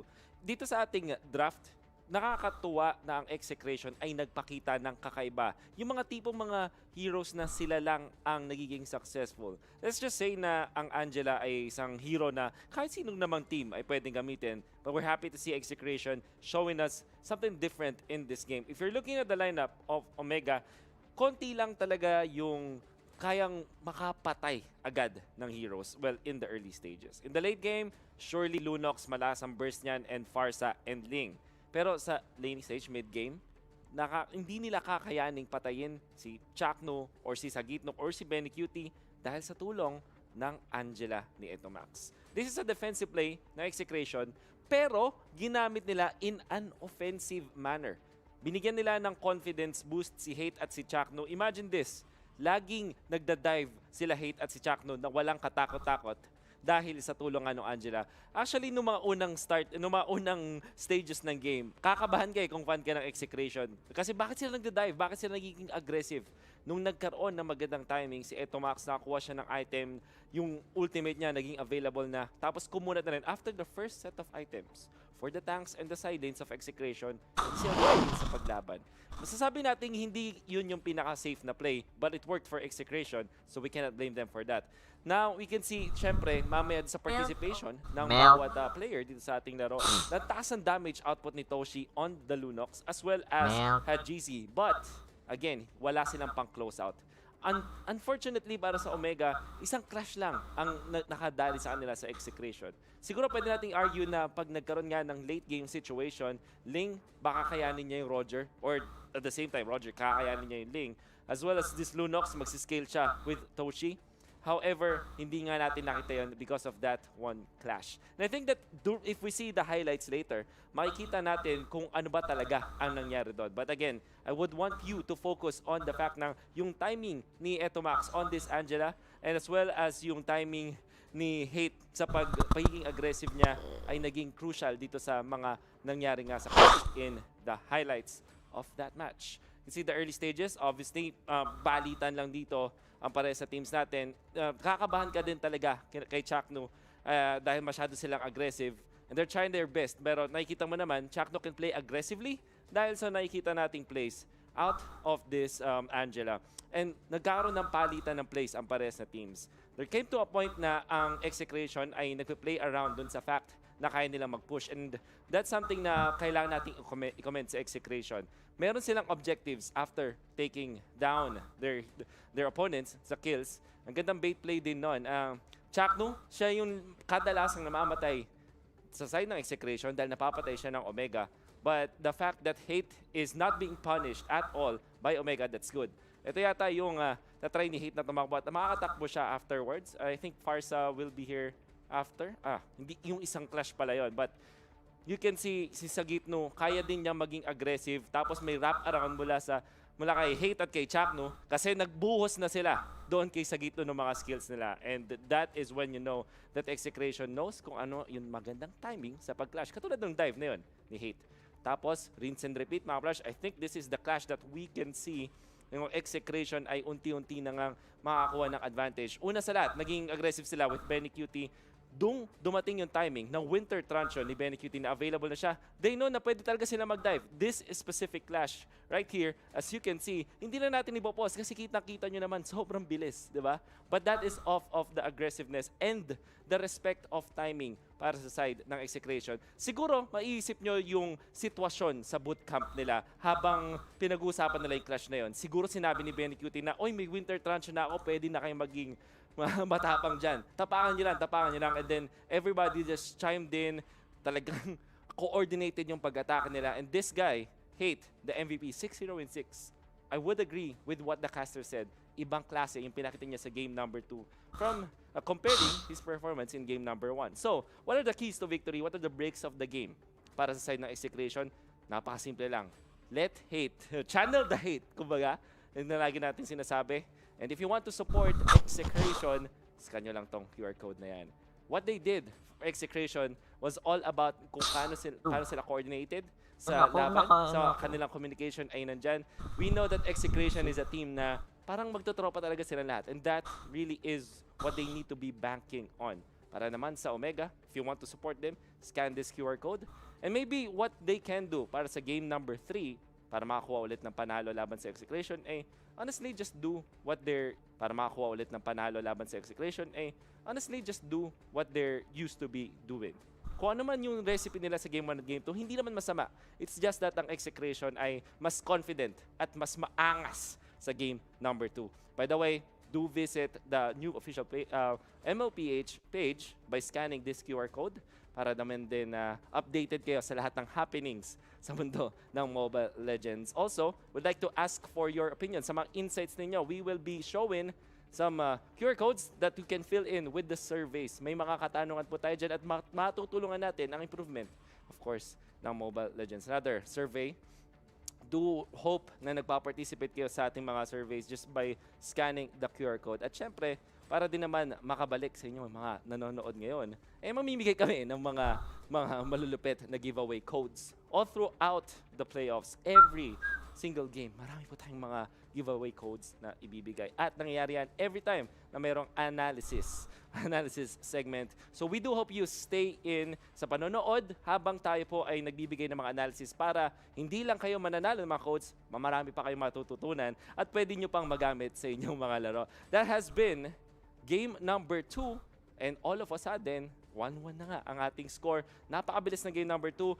Talagang nag-snowball bigla, nag-deathball bigla ang side ng Execration. And I'm sure that Omega is gonna be shocked. But we don't know. Ano nga ba ang magiging adjustments ng parehas na teams coming into game number 3? Alamin natin yan. But perhaps, balik natin sa mga casters natin.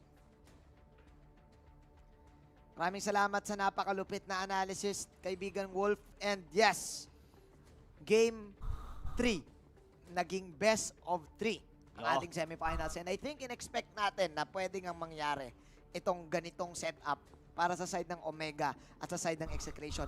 Rob Luna, may sinasabi ka kanina about kay Mr. Fundamental Heat na kapag tinarget mo talaga to, maapektuhan ng todo ang side ng Omega. Oh, exactly. I mean, not technically na siya yung na-target kasi nakuha niya pa rin naman. Signature hero pa rin naman hit yung Jawhead.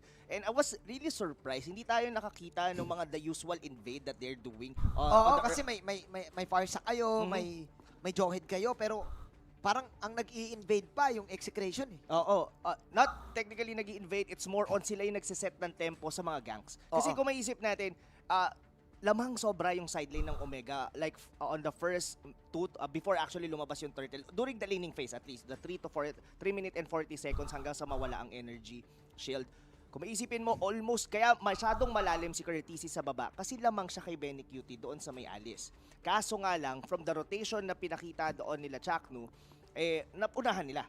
Tapos sa top naman, rather baliktad pala. Yung Alice pala yung nasa top, Yuzhong pala yung nasa baba. So anyway, yung taas naman, lamang din, si Toshi. Lamang si Toshi. Sa Alice, yes. So, meaning to say, early game, lamang yung mga side lane nyo. So, the only one na hindi nag-perform, at least for the side of Omega, during second game, was their mid lane. It's not necessarily Haji, it's just that na hindi natin nakita yung aggressiveness ng tank and support dito ng Omega. Wherein, yun yung ginawa nila nung game number 1. Which is, I think, kapag dumating tayo sa early game, first 3 minutes of the game, pangalawang beses na natalo ang Omega. Kanina, akala natin panalo sila eh. Kasi nakuha niya GZ, dalawang buff, pero sila yung namatayan. Is this mean na mas marunong ang Execration pagdating sa mga first blood takes? Posible. Posible. Pero, yeah, not really. Napaisip ako dun eh. Kasi, first blood, mahirap din i-pull off yung first blood sa trio nila sa gitna. Sa trio Yun lang kung yung medyo magkakamali ka during the first minion wave na medyo lalaliman mo, pwede kang madikitan agad ni Chaknu, then suddenly wala ka palang flicker, pwede mangyari yun. Pero that's the only thing. They don't have this specific na matagal na stun like what a Selena could be able to do para to pull off a first blood para doon sa side ng Kumbaga, may yung early lang ng Execration, kailangan lang nilang mapag-farm at least si Hate.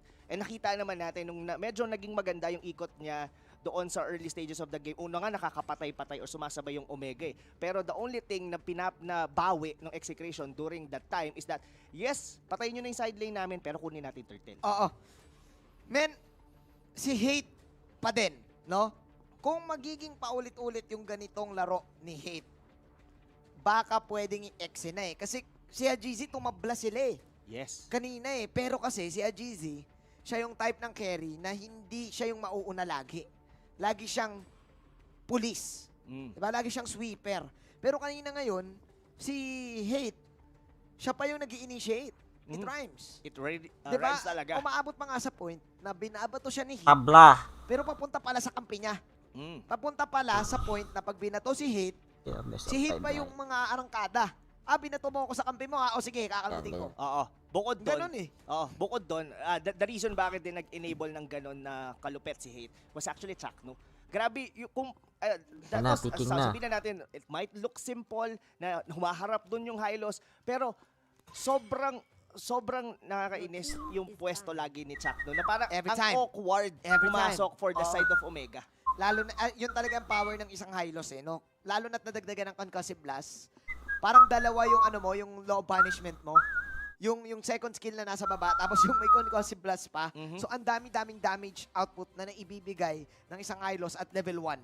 So, napakalupit nga nun. And yung space na naibibigay, kagaya ng sinabi mo, on Hate is great. So, moving on, Rob. Exe this time ang pupunta sa blue side at Omega naman sa red side. This time, I think mas prefer ng Omega ang 2 picks lagi. I guess. Kasi mas nakakapag-set up sila ng drop eh. At ito something All one to nga Execration they're already willing talaga na ibigay yung link. Kumbaga, it's part of their plan na sige, kunin nyo na yung link. Yes, you have 100% win rate dito sa playoffs, pero kaya naming patunayan na kaya naming sabayan, and that's what happened on game 2. Nanalo yung isa, tapos nanalo ulit yung What's isa. gonna be the priority dito for the side of Execration? Is it gonna be Pwede a nilang hero? nakawin eh. Actually, ang iniisip ko nga sa Comment. kanila is it Ano Yuzong? comment? Yuzong, yeah, this is it. Sagit, So, no?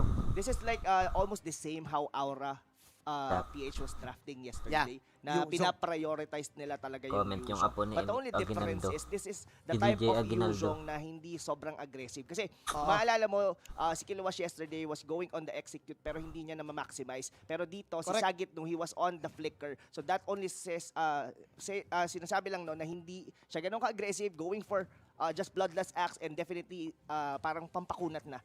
Kasi kung isipin mo, in theory, execute works best kung gusto mo lang pasukin yung backlanes dito nung kalaban nyo and an easy kill to their support. Comment. Pero para sa the way Execration drafts, gusto nila tanky yung kanilang Yuzong. Which is actually, kaya nga sagit mo pangalan Game niya. 3 na. Tigasno. Tigasno, Pag oo. pinaliktad mo yung sagit, tigas. So, this time, Yuzong, okay, Yuzong opening, pero mukhang Ling pa din. Oo. Ang side ng Omega dito, Rob Luna. So sabi nila dito, bigay nyo sa amin ha. Ngayon, nakaw naman ang side ng Execration ng Farsa. Oo. I like it. Ikaw ba? Definitely. I like it. Saka ang bilis Farsa. Kumbaga, hindi na nga sila halos umabot ng 5 seconds. Alam na nila kagad. Sige, pag na-open Farsa to agad, then kuha agad yung Roger. But still, this is almost the same what Omega did pick sa first 2 nila, rather itong pangatlo. So ngayon, since nawala ngayon ang Farsa sa kanila, Ang wala rin, Selena, wala rin open, ang sa kanila ang Selena. Ay, wala palang Selena. Oo. They might get forced dito. I'm not sure kung pipiliin dito ni Hayes na gumamit like Avon. Shango Or Valier? Valier? Maybe works Valier? well. Posible. Tingin ko Valier works best since meron naman sila ditong Basha. Or okay. Well, I was still thinking na kung gagamitin nila tong Basha on the silent. Pero that's a very good pick to be able to deny para sa side ng Execration. Kasi pwedeng gamitin ni Chakno yan.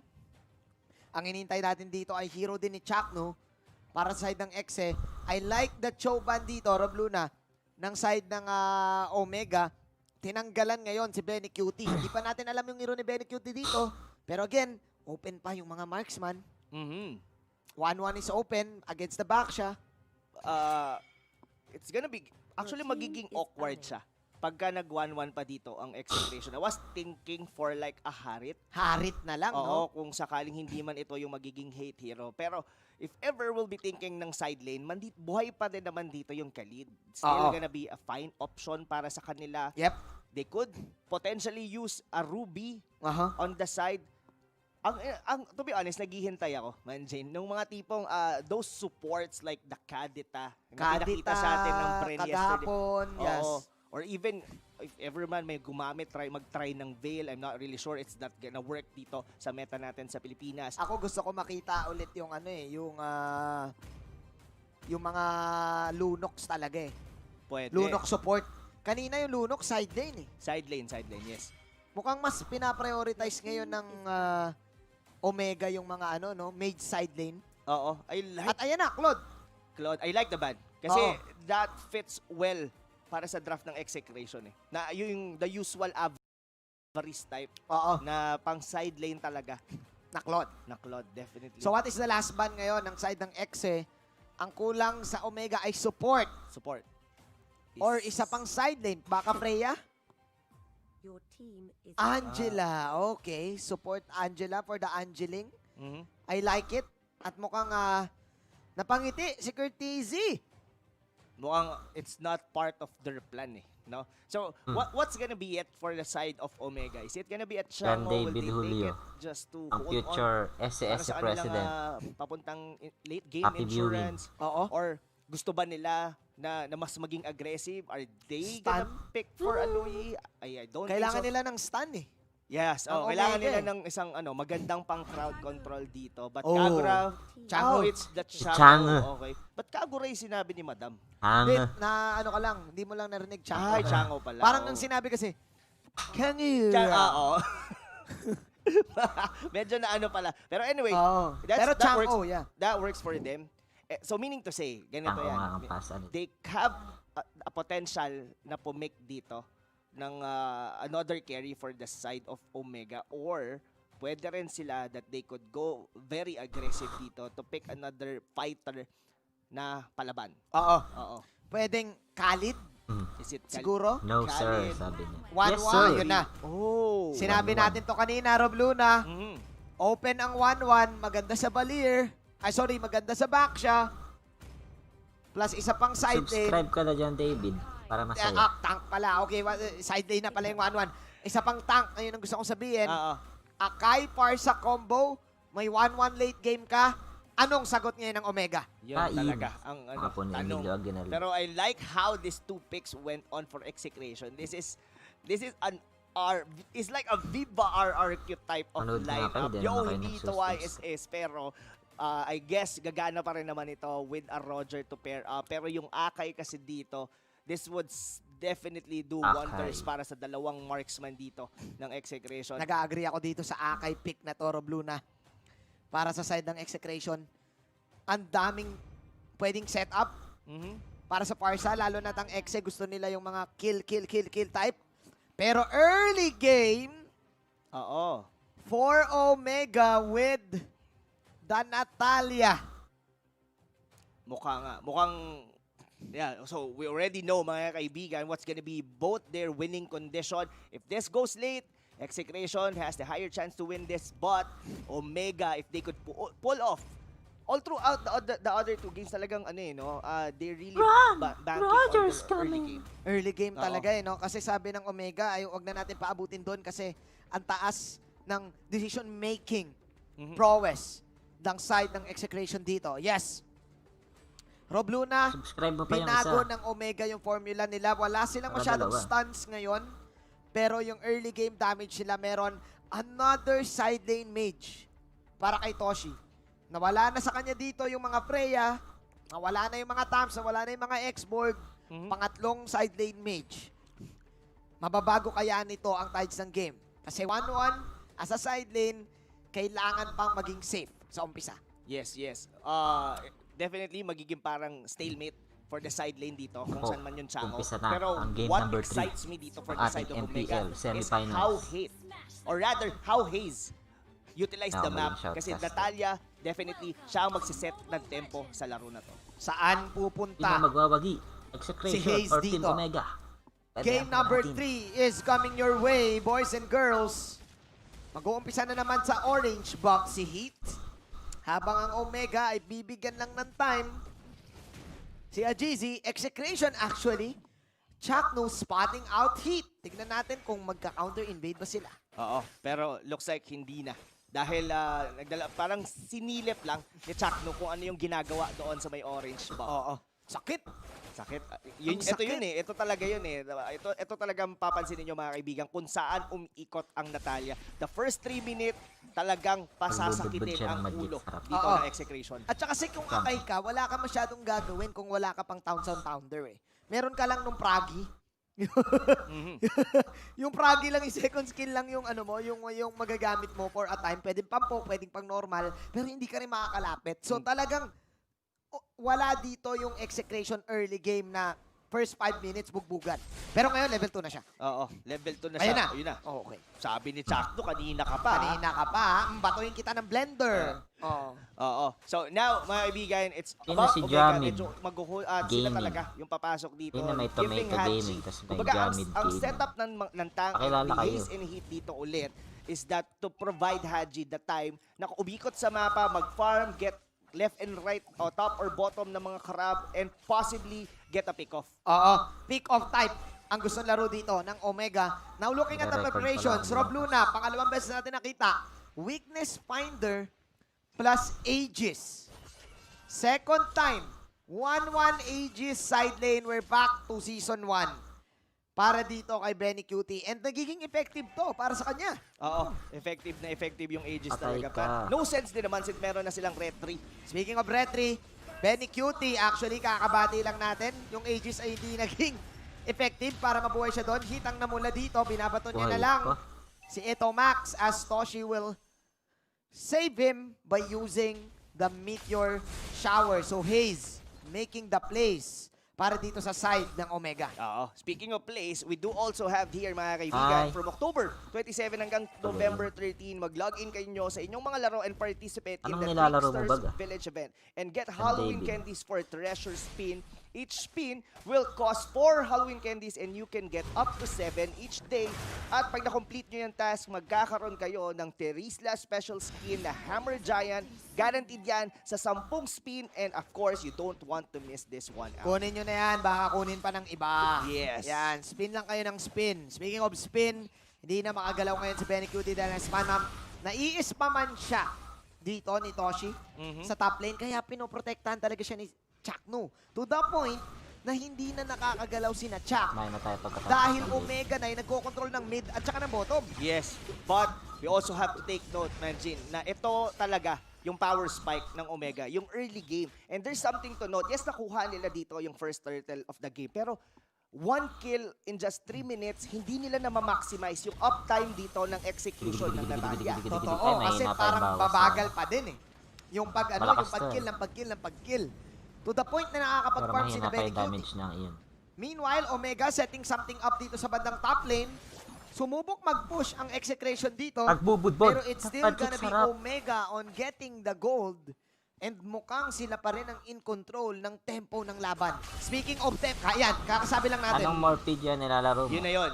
Those were the things talaga Pagmaro. na i-expect mo for Omega for in this type of draft. Kailangan talaga nilang maging aggressive dito. Yes, the turtle will always, probably will be there, pero ito mukhang bawi dito sa top ang Exe. Bawi talaga ng Deviant Sword. Ito na ang Tempest of Blades. Aegis coming in para sa kay Benny Cutie.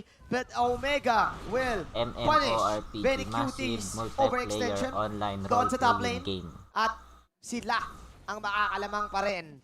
12,000 gold against 10 sa Gitno. Nagpa-farm lang sa baba. RF Pero ang still, nilalaro ko itong sa top lane, enemy. mukhang nalulugi na si Benny Cutie. Kailangan na ata nila mag-switch.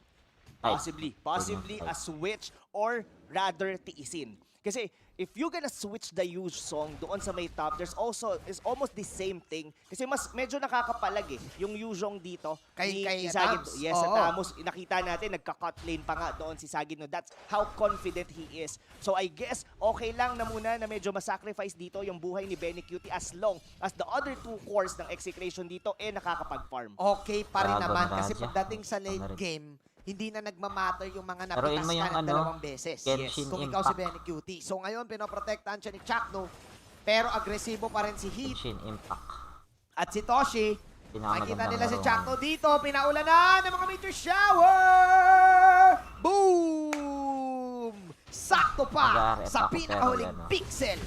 Kaya ako naglalaro ng At private. mukhang hindi pa tapos ang laban dito dahil yung Dragon ay papasok na. Turtle coming in. Nalasit dito ni Eto Max dahil sa kanyang ultimate with the Curse of Crow as well. So nakabawi ng onte ang Execration. Pero tingin mo, panalo ba sila dun sa exchange?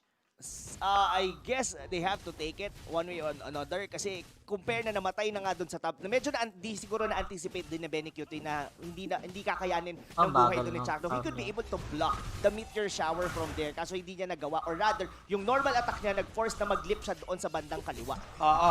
Speaking of lip, custom lip para dito kay Curtizy. And kung nakita natin yung mga items doon kanina, Rob Luna, no? Genshin Impact. Buo na. O yung Yung Dragon magic, yung burning sensation para dito kay Toshi. Kaya talagang tinutuloy-tuloy niya yung pagbuhos ng Meteor Shower. Yes.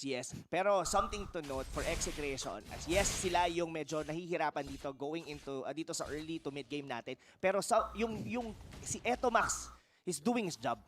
Wag lang mabasag agad yung gitna dito na Execration. Like for example, up to 10 to 12 minutes, yung mga side lane, yung mga cores nila dito would have enough time na makabawi. Nag-agree ako sa Rob. Kasi, again, kung ikaw ay type ng lineup na gusto mo ng pitas kayo, kailangan nyo ng mas maraming opening. Yes. At kapag ang gitna na yan ay sarado pa, may tori pa dyan, hindi ganun kadali pumasok sa mga jungles ninyo. Mas mabagal yung pasok mo.